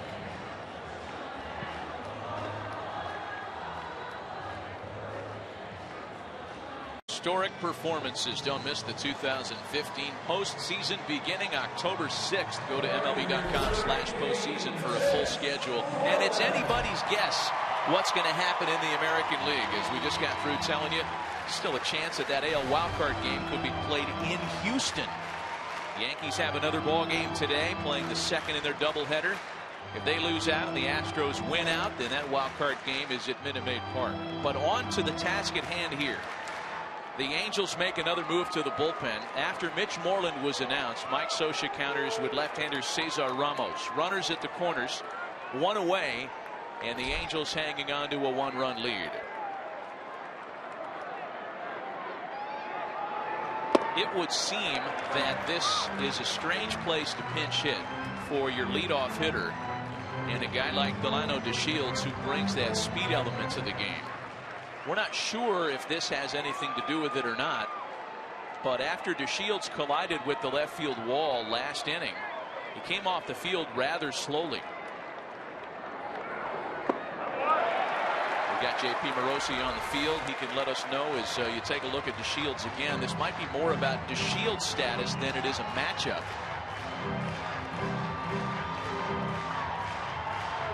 Went into that awkwardly, and certainly may have something to do with that, as you mentioned.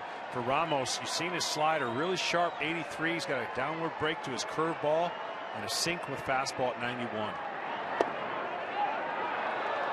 2 balls and a strike.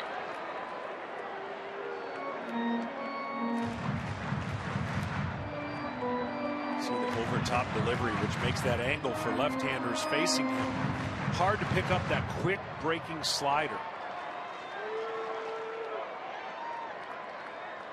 Andrus and Chirinos aboard with 1 away.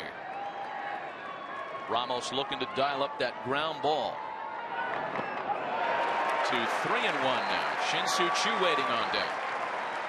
Well, in this case, 3-1 count. Don't give in, because you got another left-hander on deck. You see him going with all breaking balls. I would anticipate the same pitch, trying to get him induced to a ground ball that they could get an inning double play, which I would think you'd see some emotion in the Angels dugout if that happens. This is twice now they've taken the lead. Twice the Rangers looking to tie and possibly go ahead.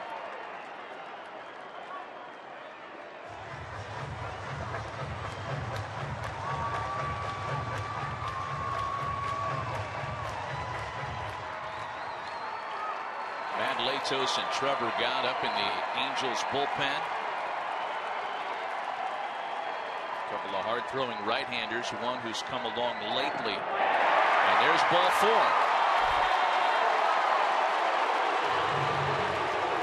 The Rangers have loaded the bases again.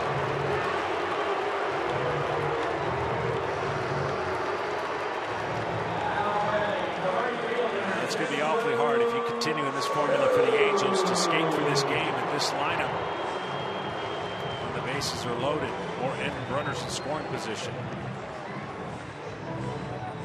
Butcher's going to go out and kind of talk to his pitcher, either give him one little tip on that slider, because you can see this at bat was played out earlier in the series with Choo up, not the bases loaded, but Heaney threw some really good sliders away that Choo was able to stay off and deuces a walk, and then a couple runs after that.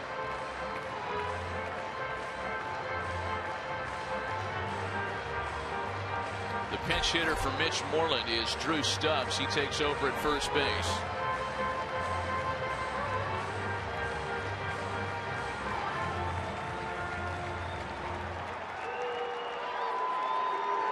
You know, the Rangers are the team with a little bit of latitude in terms of these remaining 2 games. They've clinched a postseason spot, but Jeff Bannister is skippering this one like it's an elimination game. He wants to wrap up the West with a win here today. Here's Chu now, 0 for 3 so far today. Bases loaded for him with 1 gone. First offering from Ramos is swung on and missed. Big swing there. You can pretty much Ramos has come in and thrown all sliders. That one was going to be called a strike had he not swung. A good opportunity for Chu as he was aggressive on the first pitch. Southern California native is set. He misses inside to Chu to make it 1-1.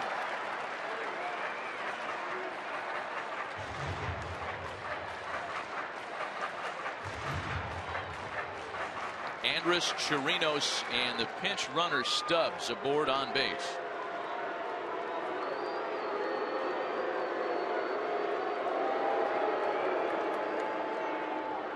The 1-1. On the ground toward the hole, past Ibar. Andrus scores. Here's Chirinos to score. And the Rangers have taken a 1-0 lead.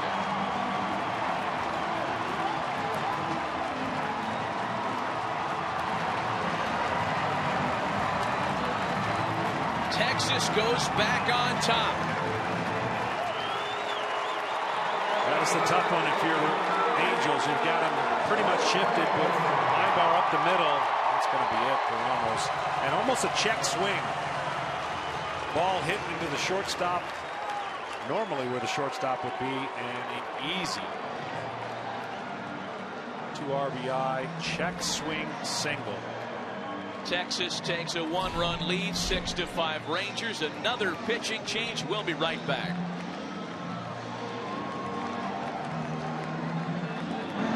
Cost him dearly in this game. You see the shift right here, not a hard hit ball. Normally that's where the shortstop would be, and in this case it's a 2-run scoring single. They have not made the plays you need to make, or this game would be much different for Mike Scioscia and the Angels. Now they're trailing. StatCast powered by Amazon Web Services. 7-6 Texas. Adrian Beltre makes it an 8-6 ball game. Wasting no time against new pitcher Trevor Gott.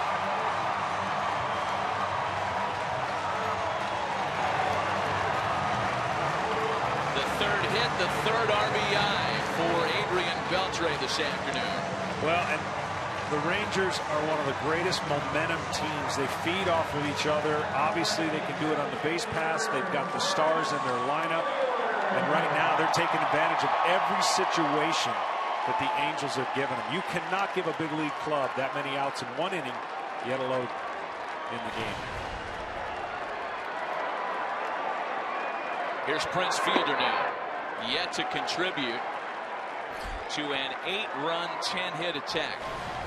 The Ranger DH is hitless today.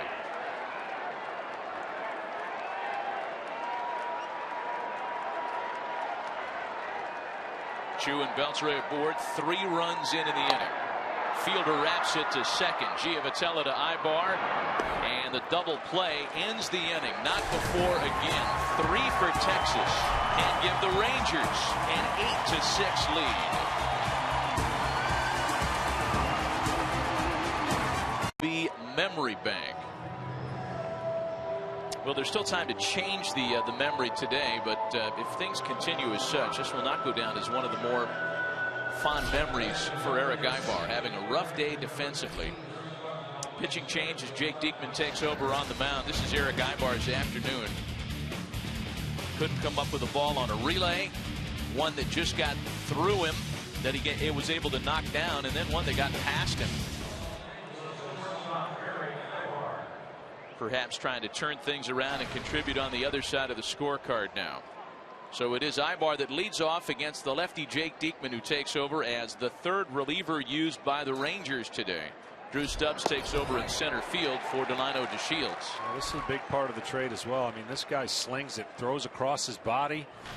He can have some control problems, but 97 is 97 with a slider, more like a cutter and a changeup as well. And that's what you're going to get. You don't know where it's going all the time, but he has been really good for the Rangers out of the pen. I think you could look at Diekman's appearance here in one of two ways. Either he's real fresh because he's faced only one batter in the last 7 days, or there might be some cobwebs. He worked in the opener in this series Thursday, faced a batter, retired him, and that's been his only appearance in the last 7. He's got the chance to be really nasty. I mean, his stuff plays. It's just command.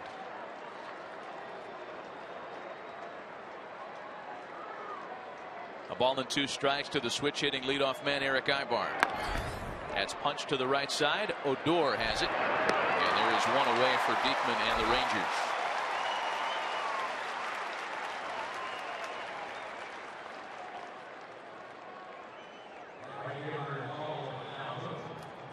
So now Cole Calhoun, who has struck out twice and walked today.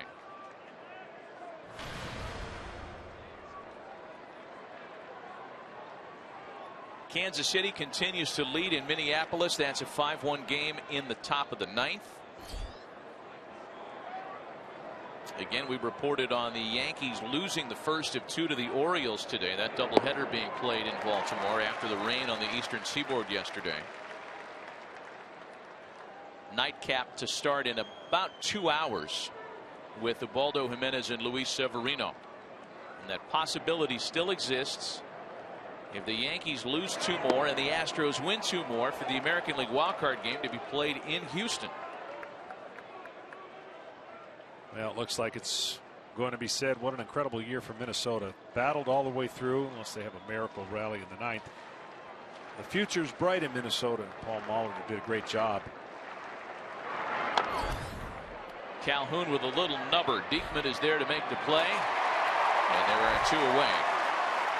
I might say as well, the Angels, if they're not able to come back and win this game, it's still not over for them, although the chances go way, way down.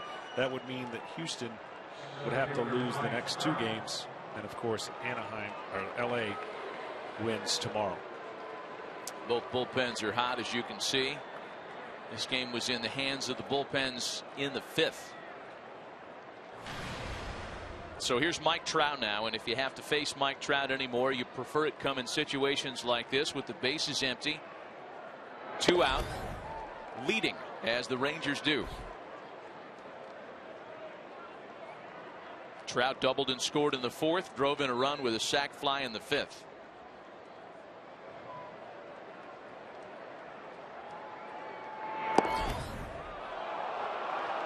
Two 2-0.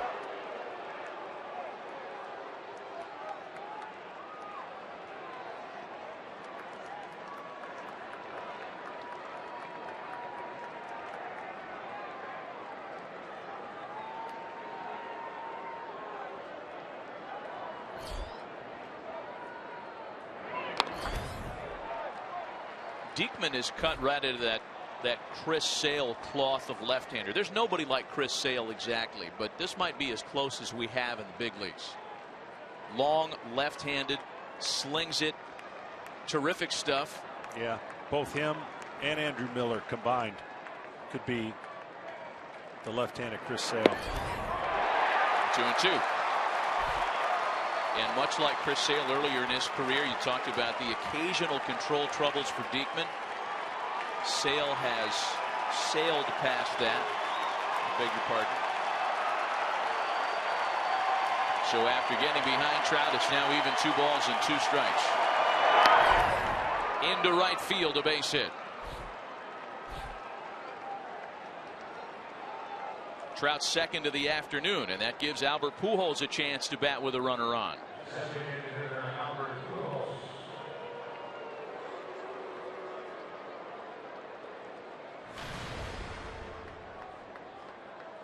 Pujols is hitless officially. He was intentionally walked earlier this afternoon, and it would appear as though Jeff Bannister wants somebody else for the 3-time MVP. The 4th reliever of the afternoon on his way into the game for Texas, and we'll be right back.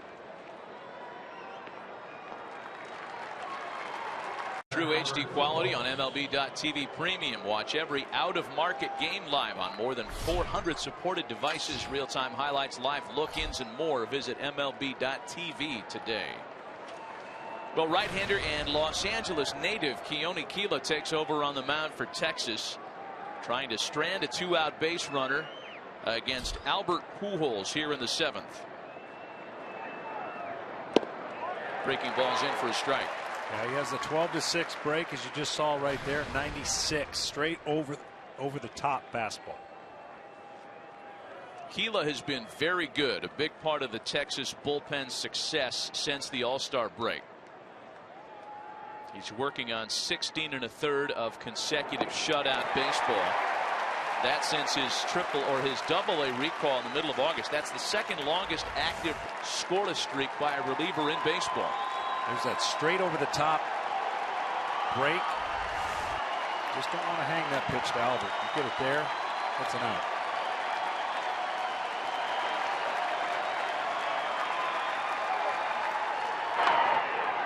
Pujols shoots a base hit into left.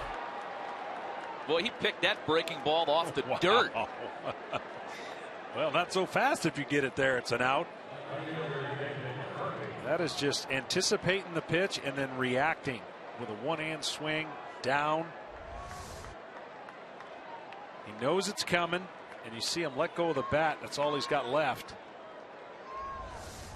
Impressive. What did that side swing remind you of? An Angel hitting a ball down there.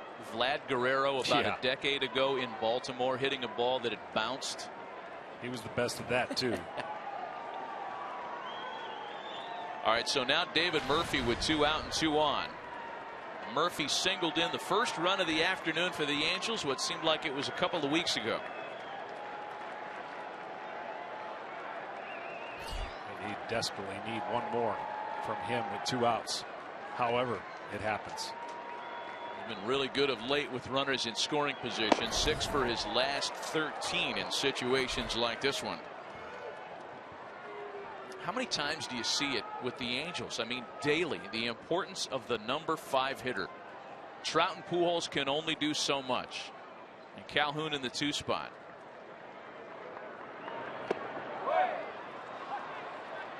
Two balls and no strikes. C.J. Cron waits on deck. Well, I don't know if he's got a changeup. He throws around 90 miles an hour. I don't know if he'll go to it 2-0, the guts of this pitch, but 2-0 count. David Murphy, you're squaring, looking at one pitch only over the middle of the plate that you can drive. And if it ain't there, you take it, tip your hat if he paints the corner.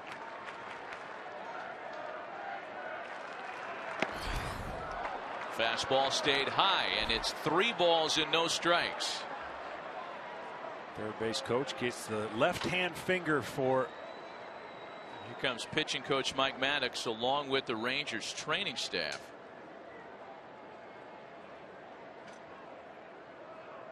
Potentially a health visit here as something caught Mike Maddox's eye.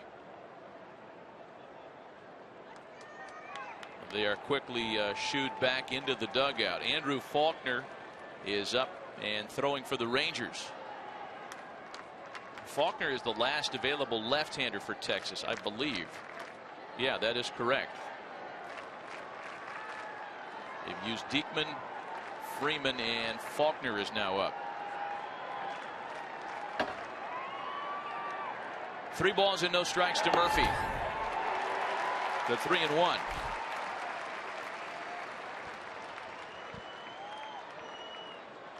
Well, more than likely Pujols is not going to score on a double, or at least he would have to really get going based on the way he's been running. But when he swings, those runners are taking off. 3-1 pitch back to the box. Kela's got it, and a couple of Rangers combine on a scoreless top of the 7th.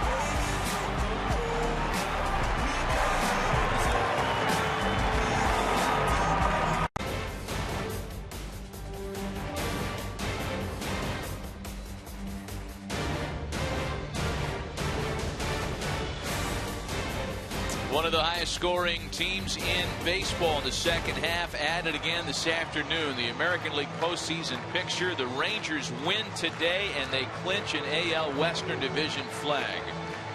The Angels no longer in a spot to control their own destiny. But when you talk about Texas and think about last year, with the worst record in the American League, managerial controversy, a turnover in the manager chair, an injured superstar in this season, they started out in bad shape, 9.5 back in the middle of May. But with reinforcements, Cole Hamels, Will Venable, Mike Napoli among the players, they gained ground and lead the American League West by 2 games. This was a team that in the beginning of September thought maybe a wild card was in its future. But the Rangers have peaked at exactly the right time and find themselves this afternoon, John, 6 outs away from an AL West title. Yeah, I did in the preseason like their chances for a potential playoff run because of the health factor. If they got healthy, they were as good as anybody in that division.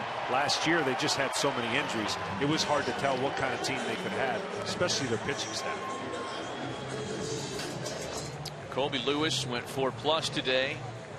And his team has really picked him up big time. He's one of the 8 remaining players from the 2011 World Series team, and that counts Napoli and Hamilton, who were re-imported from various destinations. And here is Mike Napoli to lead things off against the new Angel pitcher, veteran Matt Latos. A big swing and a drive into the corner. Murphy is out there with room, and there's one away. Today's telecast is sponsored by Dodge and by Warner Brothers Pictures Pan, in theaters everywhere October 9th. It was one of the rare first pitch swings you're going to see out of Mike Napoli. Coming into this, only 1 for 2 and swinging at the first pitch, putting it in play. Here's Josh Hamilton now. He has homered today. It was the first score of the game as the Angels employed the Hamilton shift, if you will. They load up the right side of the infield. Swing and a drive to right. No shift is going to keep that one in the park. Second of the afternoon for Josh Hamilton.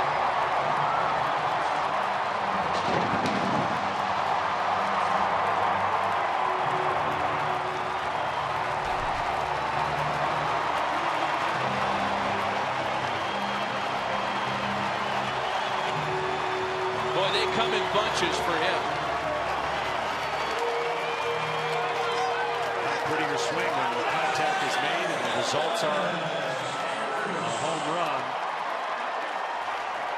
Fastball up and seems so easy. Here's Elvis Andrus now. 9-6 Texas.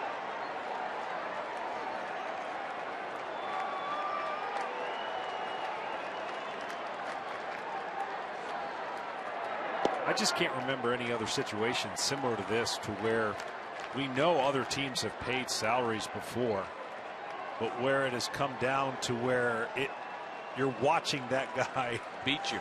Yeah, he's on our payroll, you're saying, if you're an Angels fan. We're paying him to beat us today. I know that's a bit of an oversimplification, but I know that irony has to be out there on the minds of Angels fans. 2 balls and 2 strikes. And this is a guy 3 weeks removed from knee surgery, and you didn't really know kind of what you were going to get. Makes a great play in the outfield.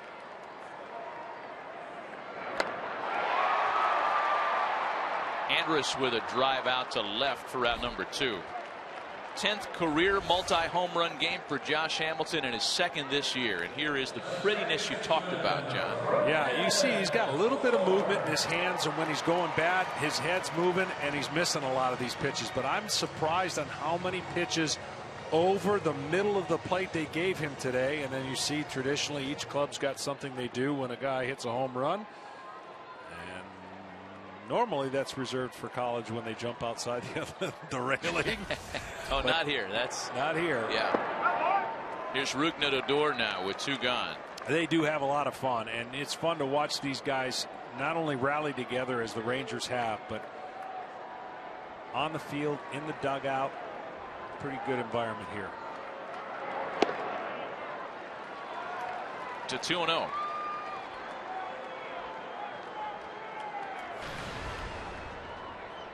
There is something unquantifiable about Josh Hamilton that even with all the advanced metrics out there today, I mean, when he gets hot, when he gets on one of those runs,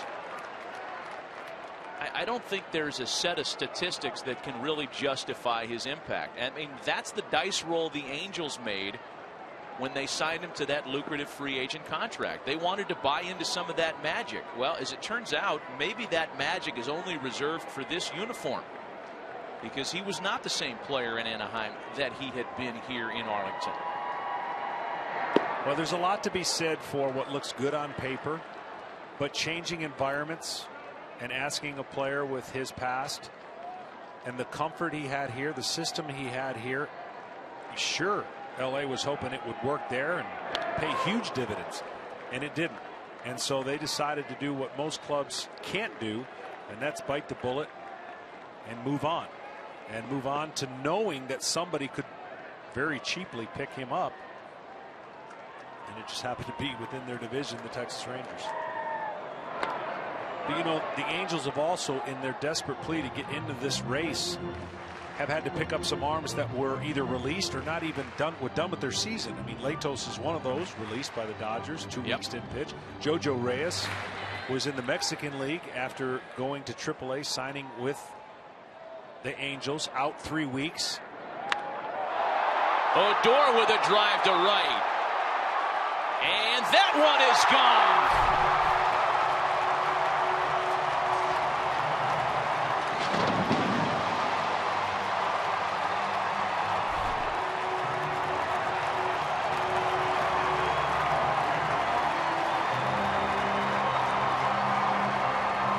As if to say, enough's enough.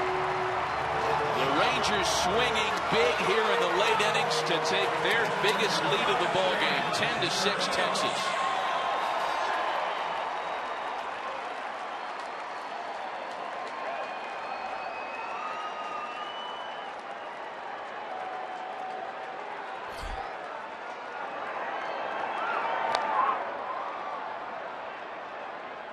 Latos has just been up with his fastball.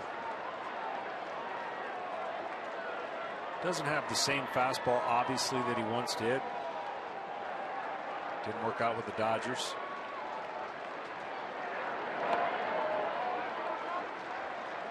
Latos, the 6th Angel reliever to work in this ball game. Santiago, the starter, went 4+, and then it's been a series of matchup decisions. And now Latos giving up a couple of home runs here in the 7th. Yeah, this is a film you never want to go back and watch if you're the Angels. Not only the timing of it couldn't have come at a worse time, but they had too many outs that were there for them to take, and they didn't get them. And that big inning, after being up 5-1, has really just been an avalanche of runs after that. 9 runs from the 5th inning to this inning for the Rangers.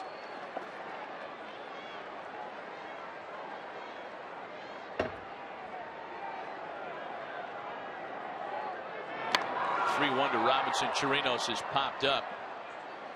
Should put an end to the inning, and does. Not before a couple of solo home runs can pad the home team's lead. Hamilton and Odor both going deep, and it's 10-6 Rangers.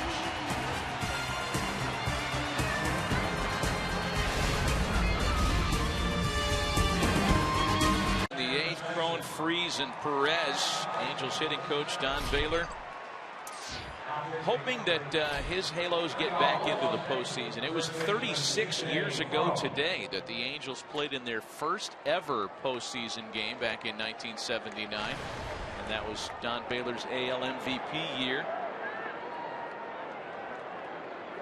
They are down to their last 6 outs here this afternoon, and for the 5th straight day, the Rangers will ask Sam Dyson to work on the mound.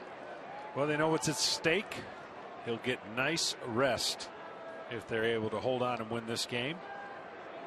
But 5 in a row, he's got a real good fastball with sink. You see his slider. And I would say, a swing and miss changeup kind of split finger. Still 0-2 to C.J. Cron, leading things off for the Angels, down by 4 and down to their last 6 outs, as we mentioned. And, you know, by way of big picture stuff, an Angel loss here today does not eliminate them from postseason chances, though it certainly puts a crimp in the plans. There is still that opportunity for the Angels to win tomorrow. If Houston loses tonight and tomorrow, then the Angels have forced other plans for next week.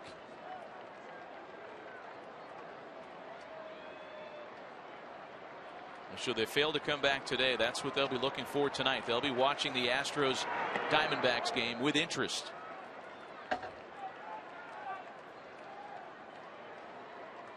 This was definitely, for the Astros, a teeter-totter game watching emotionally, and now got to feel pretty good with a 4-run lead, turning it over to this new vamped bullpen for the Rangers.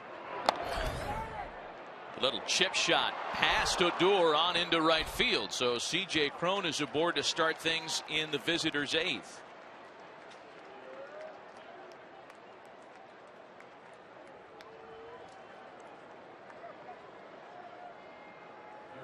There's David Freese now. He has singled, walked, and reached on a fielder's choice today.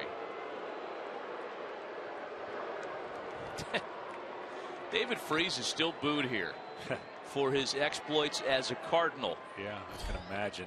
That's historic, what happened for the Cardinals, and unfortunately what happened to the Rangers. Twice, 1 strike away from winning the World Series. Dyson starts him with a strike. Again, the Astros are in Phoenix later on tonight.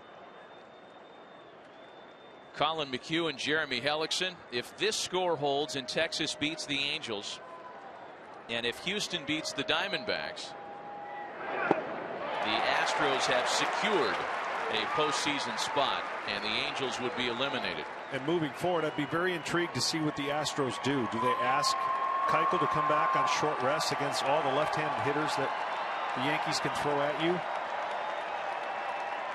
The interesting choice. 0-2 to David Freese. Swing and a miss. He struck him out.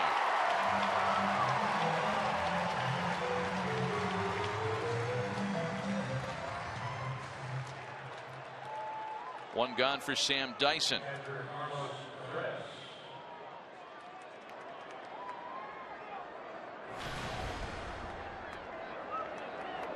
Look for Carlos Perez to be aggressive if he gets a first pitch fastball here. Typically down by 4, you want to create runners and get on base, but this might be his best chance.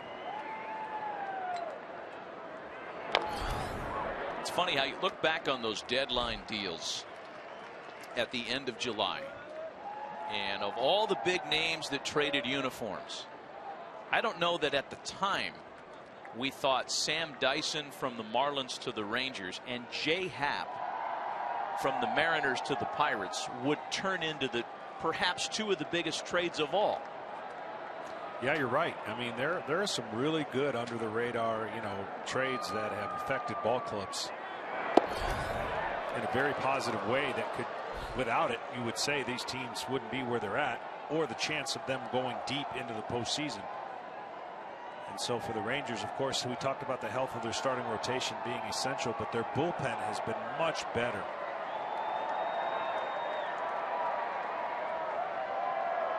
A ball and a strike to Carlos Perez. 1-2. Well, the Texas bullpen just got through a month of September in which they amassed a 2.05 ERA. Not only was that the best in baseball in September, but it was the lowest bullpen month by a Rangers team since April of 2012 in terms of ERA. 2-2.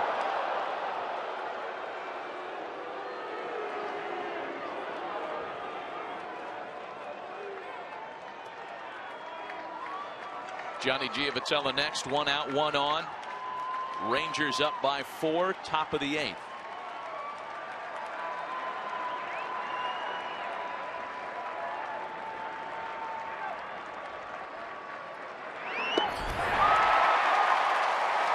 And there are 2 away in the 8th inning.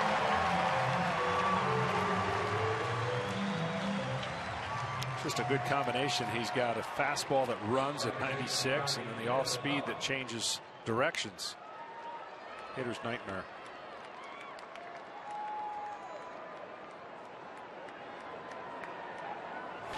So after the Cron base hit, strikeouts to Freese and Perez, and now Johnny Giavotella with 2 gone.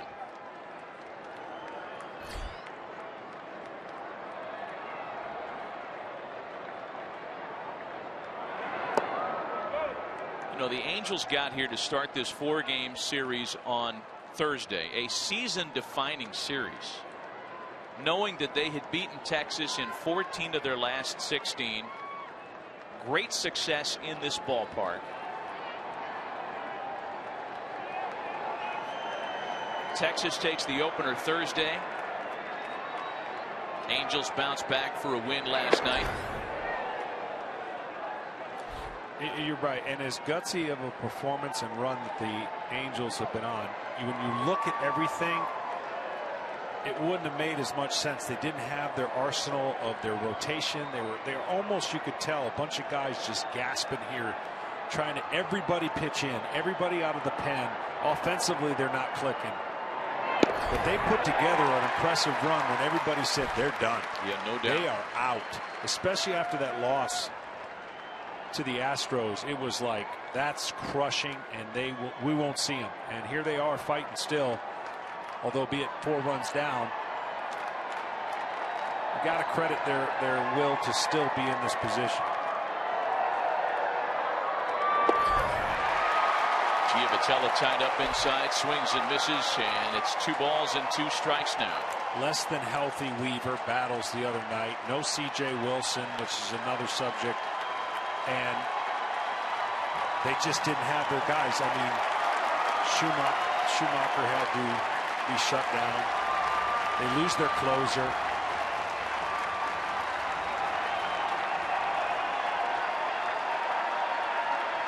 Dyson's 2-2. That's fouled at the plate. And through it all, they are not dead yet, even after a loss today. Now, the Angels are aware that the Astros have struggled on the road. And for Houston having won as big as they did yesterday, that was just a huge statement that they in fact can play on the road. But when you have to go to Phoenix at the end of the season, you lose the DH. The Astros are an American League team. It's not a done deal by any stretch that the Astros are going to go down to Arizona and knock around a mathematically eliminated Diamondbacks team. I know Houston doesn't take the Diamondbacks lightly. And yet, if I'd have told you in the beginning of the year, Matt, the Astros and the Rangers are going to be in the playoffs, the odds would probably be pretty high. Yeah. And that's what potentially you're staring at. Full count, and Giavotella wants to think about it. Trying to keep this 8th inning alive. Eric Aybar waits next, and then the thump for the Angels, and you'd love to get Calhoun, Trout, and Pujols at bats with runners on.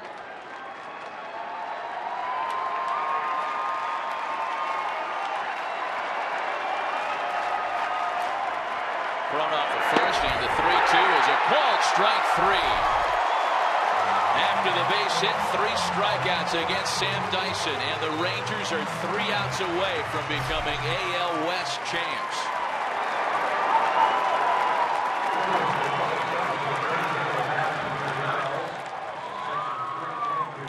Memories all season long, and by T-Mobile, switch to the Data Strong network. Well, Matt Latos will go back out there in a 10-6 Ranger lead. Drew Stubbs will lead things off. It'll be Stubbs, Chu, and Beltre for Texas. And as we mentioned, getting into the break, Texas trying to hang on, hold this lead, and pop the celebratory champagne at game's end.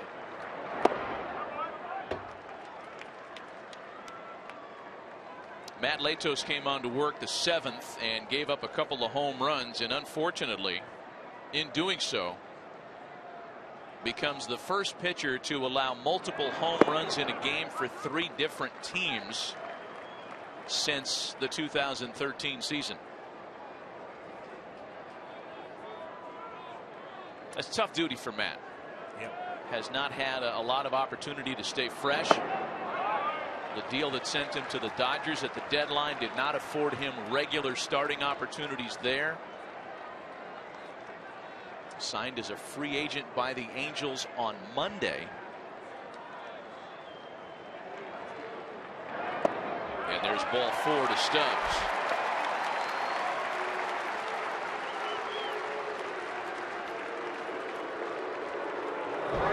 Let's take a look at the Rangers Geico in-game box score. Adrian Beltre's done a lot of damage with 3 hits and 3 runs batted in, and look at how productive the bottom of the order has been today for Texas. Yeah, they did it with their legs too. I mean, they beat out some plays that the Angels could have made. That bottom of the lineup, really the athleticism throughout the lineup for Texas is one of their assets. Here's Shin-Soo Choo now. You know, circling back to the situation that we talked about at the outset of the telecast, John, we were discussing the what ifs should the Rangers not win today, and how that would require Cole Hamels' pitch tomorrow, and how that would erase him from the top of your rotation in the following series, whatever that may have been. Whether it was a wild card game, whether it was game 1 of a division series. So finishing business today remains a very important thing for Texas. It does. It allows them to line things up, whoever they play next.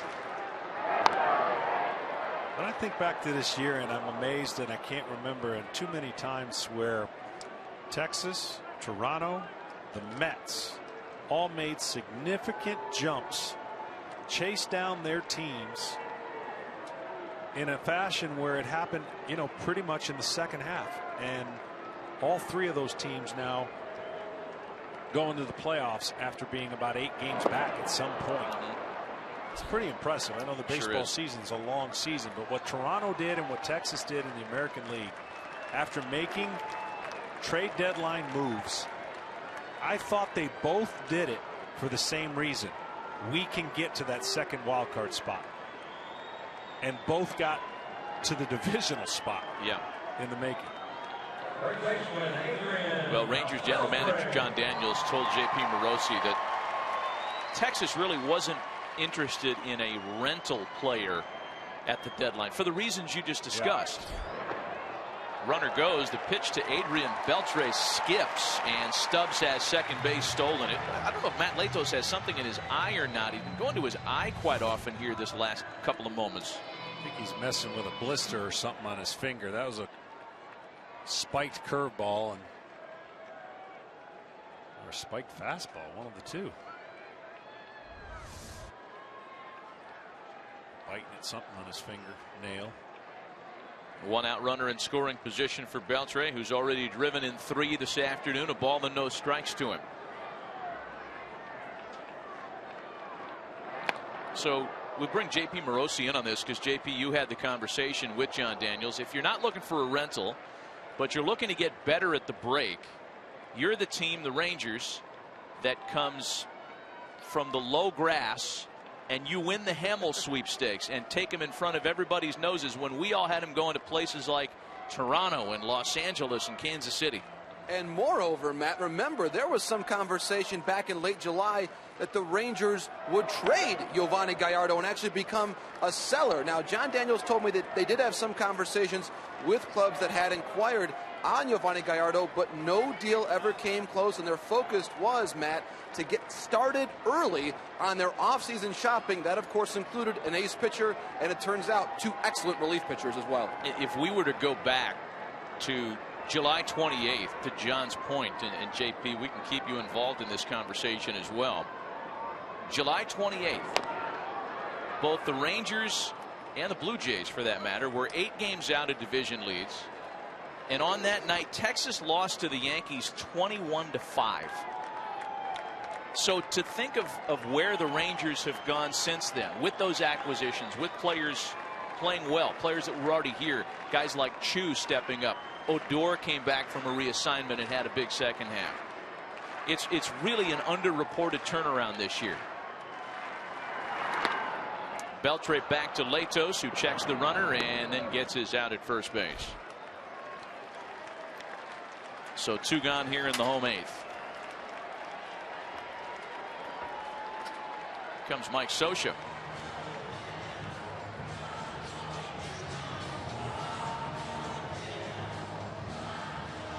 And it would appear that was it. Another pitching change for the Angels. We'll be right back. Out here in the home half of the 8th, and they turn to the veteran Jojo Reyes, who along with Latos was signed very recently. His last appearance in the big leagues back in 2011 with the Orioles. He was grabbed out of the Mexican League, and before we can even talk any further about him, he throws 1 pitch, retires Prince Fielder, and takes us to the 9th.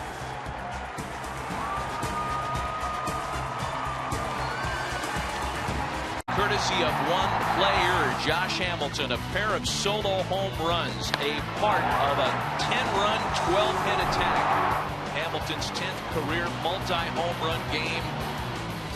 And the Rangers are 3 outs away from a Western Division flag. It's the top of the order here in the Angels' last stand this afternoon. Ibar, Calhoun, and Trout.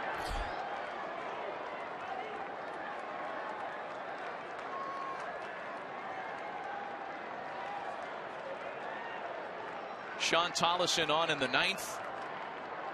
Was the losing pitcher yesterday. And he, like Sam Dyson, is working in his 5th straight game this afternoon. Fastball, changeup, slider.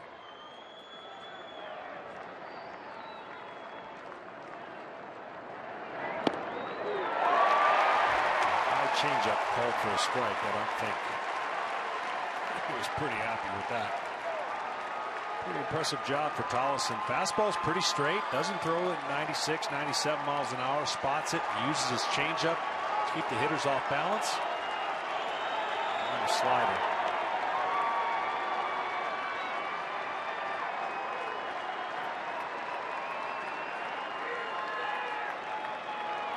Tolleson, the 6th Ranger reliever to work in this one. I mean, this has turned into a Johnny Holstaff afternoon for both sides. Colby Lewis gone after 4+. Same of Hector Santiago.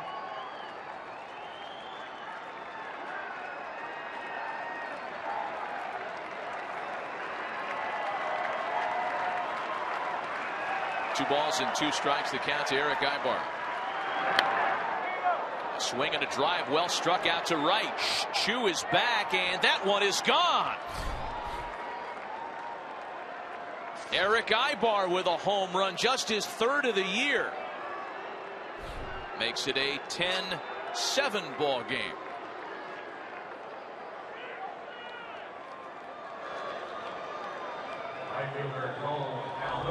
Well, he didn't like the 1 high pitch, and then the changeup comes right back with a high changeup.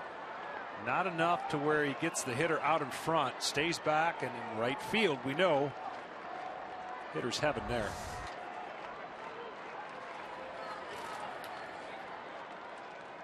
So a more interesting story now, a 3-run game here in the top of the 9th. Cole Calhoun, the batter, and the meat of the Angels order still with an opportunity here in the 9th.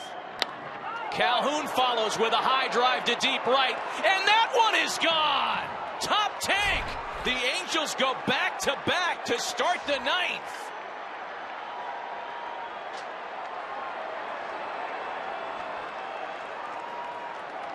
Well, they did this against the A's. They fought back down 2, had the winning run on base, weren't able to get it done. Now they're 2 down, and the product of 5 in a row may be affecting his off speed, as they were not fooled again with another pitch over the plate. This may be more of a meeting from the manager, giving him a little pep talk, saying, all right, come on, you can do this.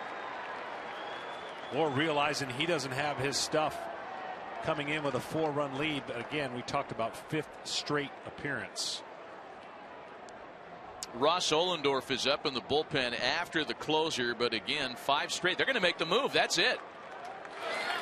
Jeff Bannister not taking any chances. Back-to-back home runs against the Ranger closer. It's now a 2-run ball game. We'll be right back.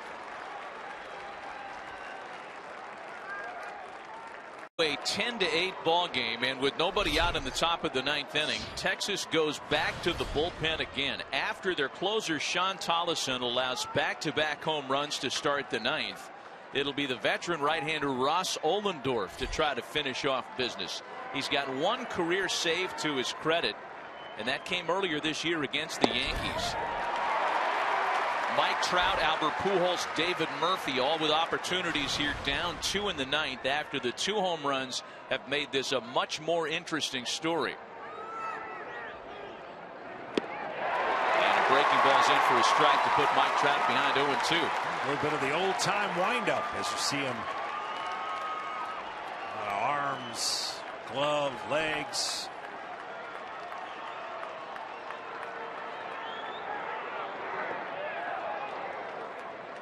I don't know how many Tums each manager has gone through in the last week, but enough today to affect your stomach. This game's been unbelievable. It really has. 18 runs on 24 hits. Base runners seemingly every inning. All kinds of pitching changes, and with so much at stake. Angels 1 back of the Astros for the second wild card spot with only 1 game left to play after today. Trout with a roller to shortstop for Andrus, and that's a big first out for Ross Ohlendorf. As far as the Rangers are concerned, they are now 2 outs away from a Western Division title. Somehow, some way, the Angels got to get a guy on base, bring up the tying run. As you mentioned, a big out right there for Trout. So much he can do on the bases.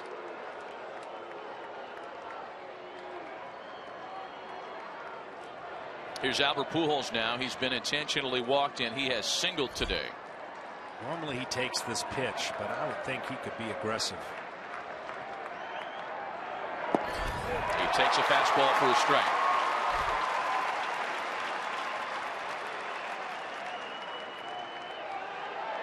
Ohlendorf has been great since coming back up from Round Rock as a September call-up. He's had an unusual season with the Rangers. At one point given his unconditional release, re-signed to a minor league contract. Pujols pops it up. Odor and Napoli are out there, and that's a fair ball. Pujols on his way to second. And the tying run will come to the plate with 1 out in the 9th. That's a long way to run for Odor. He, and of course, Napoli with his back to the ball, both converging on it, both thinking they've got it, and that really is the reason why one of them didn't get it. Play the shift a little bit for Albert when he's up. He'll take that hit. So will the Angels. Yeah, it scored as a double for Pujols, and now you have the dangerous David Murphy representing the tying run. A couple of guys here in Murphy and Cron who have the ability to hit the ball out of the ballpark. A seemingly comfortable 4-run lead entering the top of the 9th.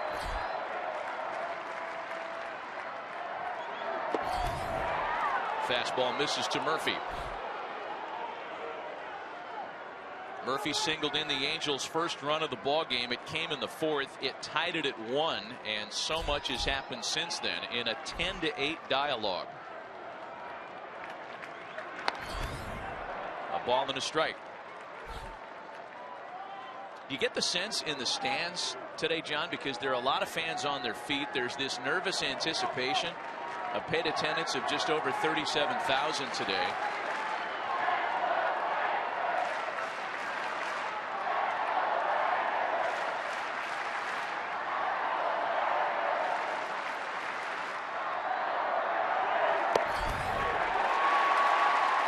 One and two. Good pitch there. Fastball away. Nothing Murphy can do with that. Now he goes into his 2-strike approach. Looks to get the barrel of the bat on anywhere the ball's close to what he thinks is a strike.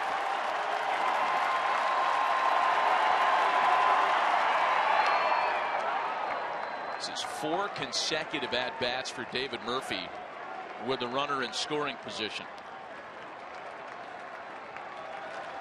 He's been able to cash in one of his previous 3 tries.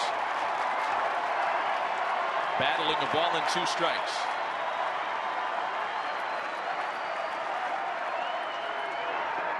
And a swing and a miss. And the Angels are down to their final out this afternoon.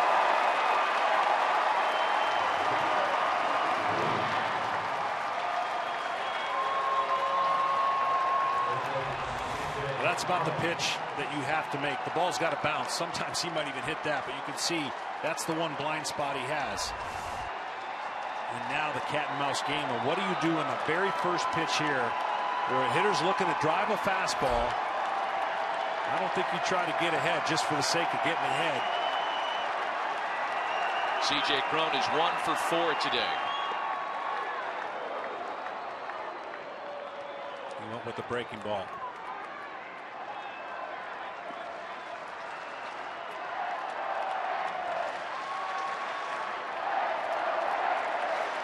Pujols at second with 2 gone. 1-1. If the Rangers hang on and record this final out, not only are they Western Division champs, the only chance that the Angels will have at a postseason berth is if Houston loses 2 more and the Angels win tomorrow to send it to a game 163.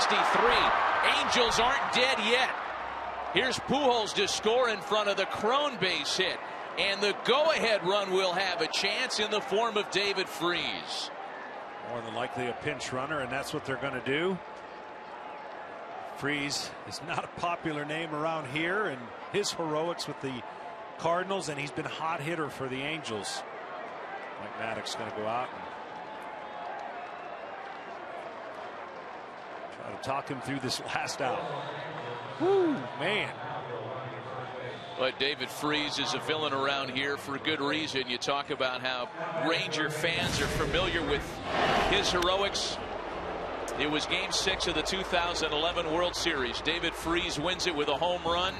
Part of a magical run for him and the Cardinals that fall.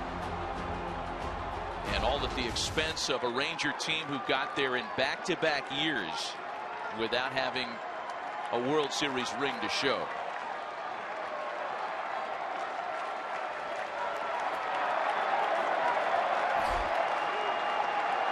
He is the last piece of business for Ohlendorf and the Rangers today.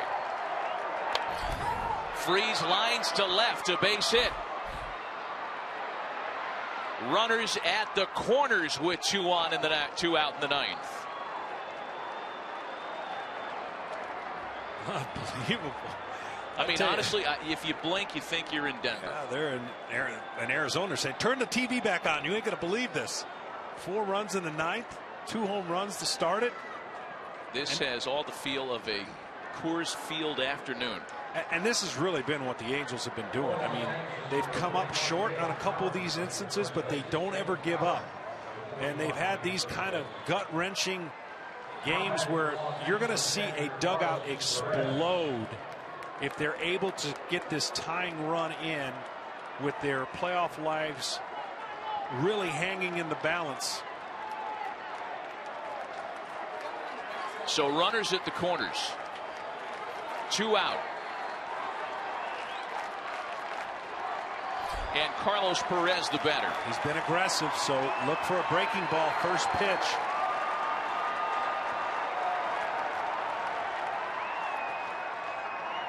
The tying run 90 feet away in the form of pinch runner Colin Cowgill, and there's strike one to Perez. I'll tell you what, if he was definitely looking for a breaking pitch, that was the one he wanted to hit. That one rolled in there for a strike.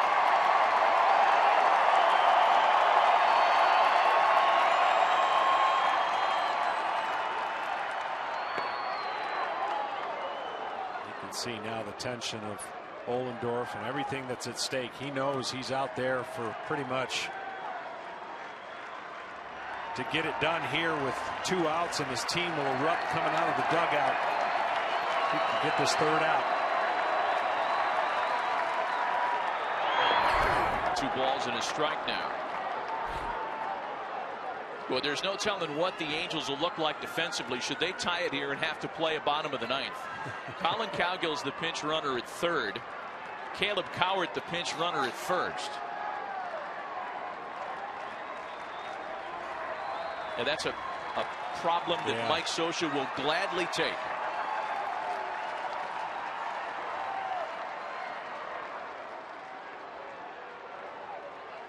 Back-to-back home runs started the inning. Pujols doubled with 1 away.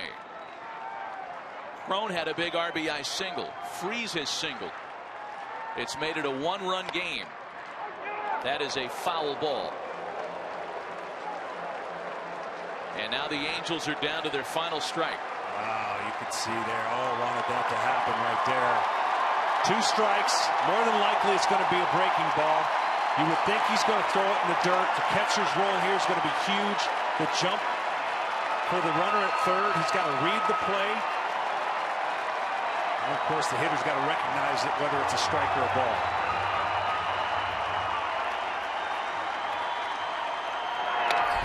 Heater, and into center field, and this game is tied. Wow. The bat went down a hero. And this crowd, oh my goodness. 4 in the 9th. And the Angels have come back from the dead to tie it at 10. He tried to have the fastball up. Good piece of hitting. The bat's broken. Just gets the barrel of the bat enough on it to get it in the outside. Look where the target is. Doesn't quite. Unbelievable. You see the eruption over there. They know they've got a little bit more left in the tank. So Johnny Giavitello will be the 9th Angel to bat in the top of the 9th inning. And all of a sudden, Joe Smith is up in the LA bullpen. How about that note? The last 4-run lead blown in the 9th by the Rangers came in 2010 in July. A game that didn't have nearly the high stakes that are out there today. A ball and no strikes to Johnny Giavitello, who's come up with a pair of big hits today. An RBI single in the 5th. A run scoring double in the 6th. Cowart the go ahead run in scoring position. Perez at 1st.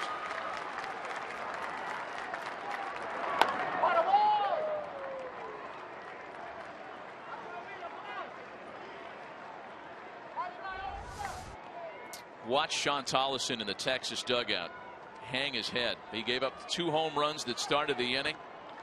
And as John mentioned, perhaps out of gas, working in his 5th straight game. And then 2 score on Ohlendorf's watch.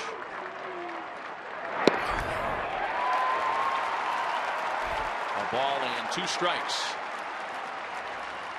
When Texas bats in the bottom of the 9th, a place we didn't think we'd be going about 20 minutes ago, they'll have Napoli, Hamilton, and Andrus.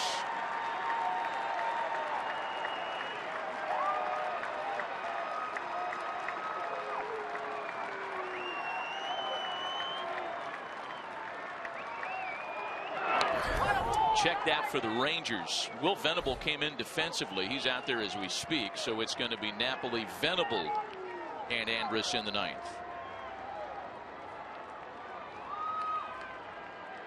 Well, I've been doing this a long time, but this is like top 2 or 3 for me in what I've witnessed in a team whose backs are against the wall. mean, there's 4-run comebacks in the ninth, and then there are 4-run comebacks in the ninth in game 161 when you've got a chip and a chair and you're trying to get yourself into the postseason. Yeah, unreal. I mean, there's some plays the Angels didn't get made defensively that they should have made, and you think they equal out one. A little bit of it did on that pop-up by Pujols down the right field line that seemed, was probably going to be an out. It ended up being a double.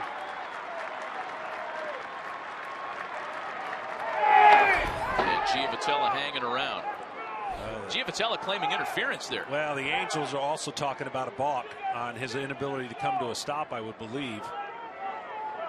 The whole, almost in unison, was up yelling. And you could see the hitter at the last minute, see how he comes right there and then just goes. Oh, yeah, you bet. Yeah, there was no catcher interference. That Giavotella was protesting the balk move. You were on it. I always find it interesting. Then the whole team alerts the pitcher of what he needs to do next. Pause. The next one, too. Giavotella with a base hit back up the middle. Here comes Cowart. And the Angels have scored 5 in the ninth to take an 11-10 lead. Wow.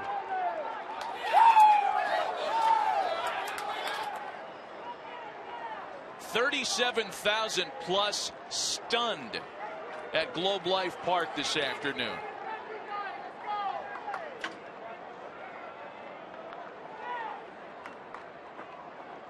I'm stunned. Another pitching change. We'll be right back.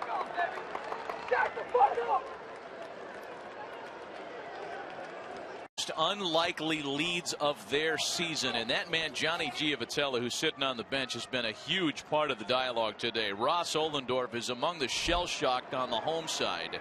Top of the order, Eric Aybar against the new pitcher on the mound for Texas. Left-hander Andrew Faulkner looks for what's proven to be a very elusive third out here in the ninth.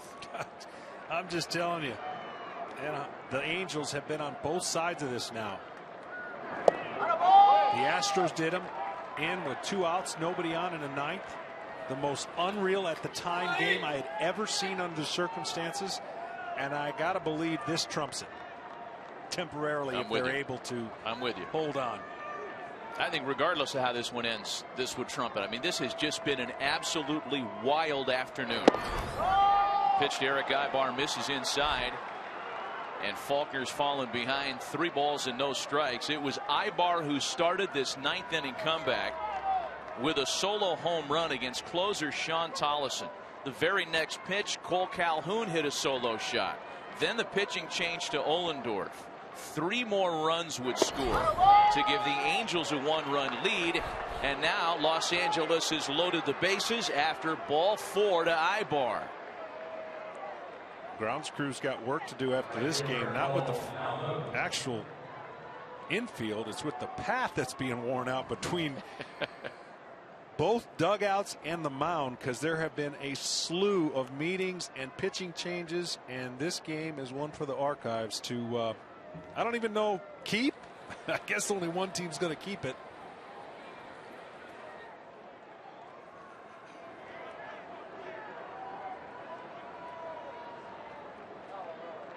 So now Cole Calhoun, whose solo home run 24 minutes ago made it a much more interesting story, but you're thinking in the back of your mind, now they get a couple of solo shots down by 4 and it ends 10-8. Not the story. 11-10 Angels, bases loaded for Calhoun, and that home run perhaps the start of something good for him. He had been 3 for his last 24. Jumped on the first pitch from Tolleson. And the Rangers have gone to go 2 more deep into their already taxed bullpen.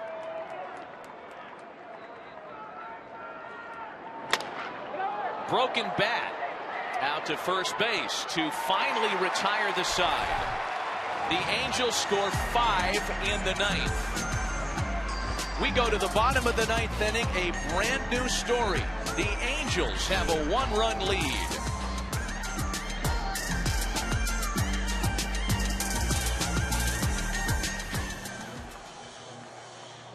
top of the ninth by the Angels. It's made an 11-10 deficit the task for the homestanding Rangers, who are still one win away from sewing up the AL West. This has been an absolutely crazy game that has used a total of 40 players rather.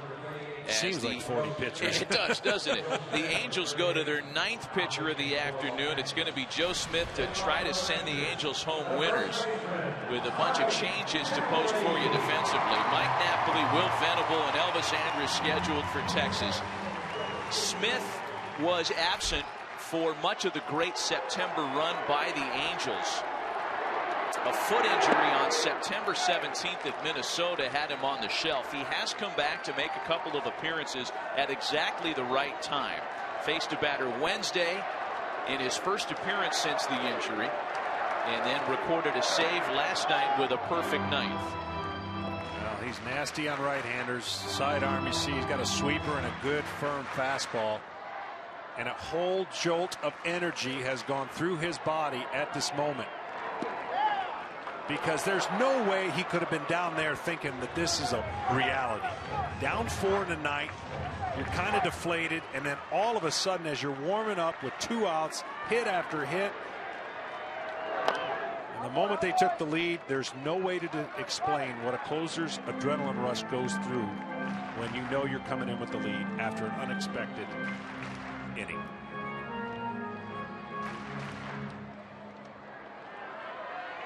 The Angels at one point had a seemingly comfortable 5-1 lead mid-game. The Rangers had an even more comfortable feeling 10-6 lead going to the top of the ninth. Still the ball and 2 strikes to Mike Napoli.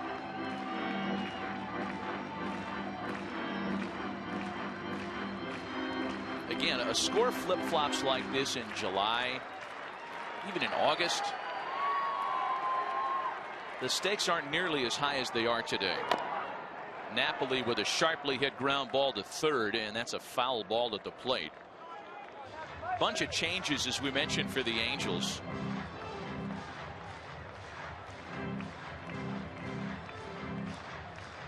And you can see all the changes there. Featherston at second, Navarro taking over at first for Crone, and Cowgill and Coward, who each pinch ran the previous half inning, stay out there defensively. There was that frisbee. It rose. It didn't break. You know, it's funny when you get down below 3/4, you still are able to get on top of the ball to make it break. Everyone would think your hand and fingers on the side of the ball, but you actually get on top to make that ball break.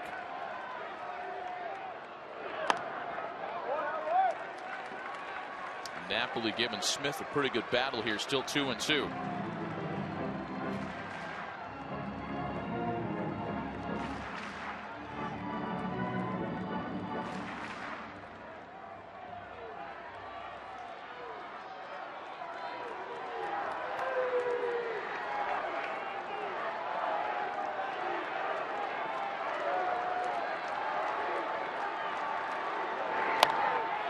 Napoli with a drive pulled into the left field corner and foul.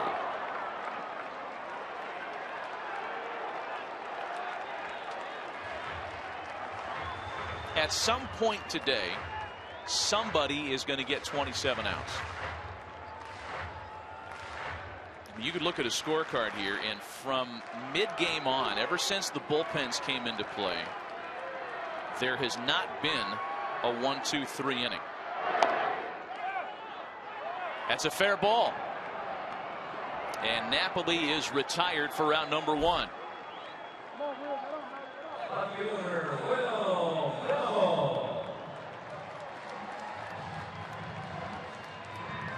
That would have been right in line with the game if he threw it over his head, right? Sure, why not? That would have been just... Yeah, I mean, that plays right into the script. It's one of the few things we haven't seen today. So now Will Venable batting in Josh Hamilton's spot, and after Josh Hamilton hit a couple of home runs today and the Rangers had a comfortable lead, Jeff Bannister made the move to his more reliable outfielder defensively and replaced Hamilton with Venable. So Will gets an at-bat that he may not have bargained for this afternoon and takes a strike. Venable, of course, acquired from San Diego in the middle of August. He has seen a lot of action in exactly the same kind of capacity that he's seen today, as a defensive replacement, occasionally getting a spot start and getting more of an opportunity when Hamilton was on the shelf with the knee surgery.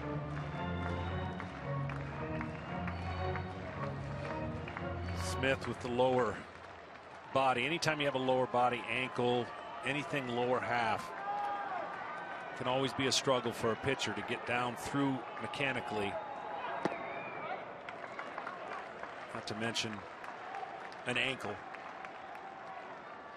A lot of these Angels battling all the way to that last out in the ninth, but all the way to this point in the season. 2 balls and 2 strikes. Well, the absence of Houston Street, I mean, it has that, you know, better than anybody, John. When the closer is not available, then the roles change, not only getting to the ninth, but in the ninth. And it just doesn't become very comfortable for anybody. It's a full count now, 3 balls and 2 strikes to Venable.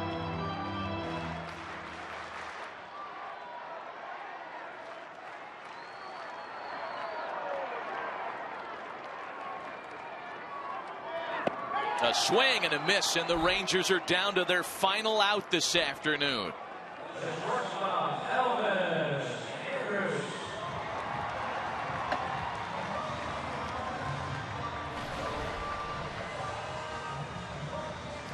By the way, here's Elvis Andrus, and ponder this, John.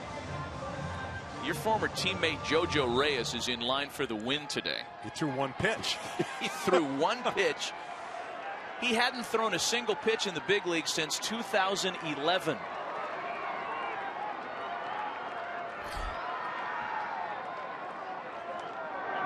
First pitch to Andrus is in for a strike. And I'll go farther than that. We talked about how JoJo Reyes had been pitching in Mexico.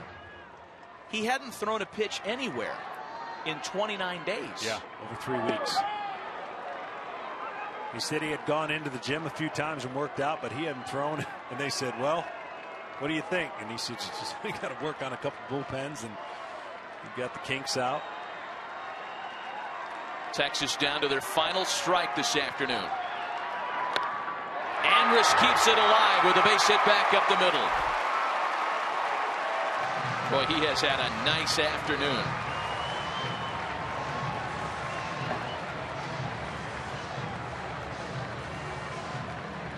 Well, it's not out of the realm of possibilities for him to steal a bag.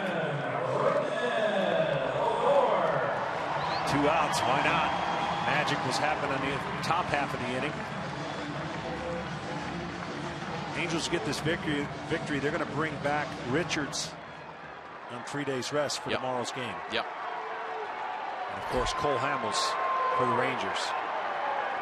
There he goes. Runner goes. Throw down to second base is in time to get him.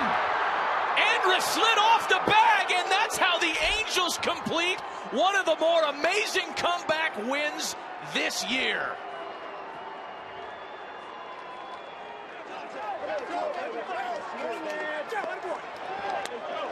I mean, they're going to go look at it, but I don't know if there's anything to look at. That's what Bannister was asking. Here's the slide. He did go on first move, and tremendous momentum. I can't believe he couldn't hang on to the bag right there. And that's what they're taught to do. Just keep the tag on him. Easy call. A 5-run top of the ninth has kept the light on in Southern California. The Angels with a remarkable comeback victory today. Any Rangers celebration will be put on hold. The updated American League playoff picture. The Astros shave a half a game as they're in action in Phoenix later on tonight. And there is no celebration yet in the home clubhouse here in Arlington. They are taking another look at this, and the call is confirmed on the field. The Angels have completed the masterful comeback today. And of all the scenarios, it's going to go down to game 162. They'll be watching with interest in Phoenix tonight The Angels win it by a final of 11-10. For John Paul Morosi and John Smoltz, Matt Vasgersian thanking you for watching us. We're going to send you to our Fox Saturday Baseball studios. Ryan Field, take it away.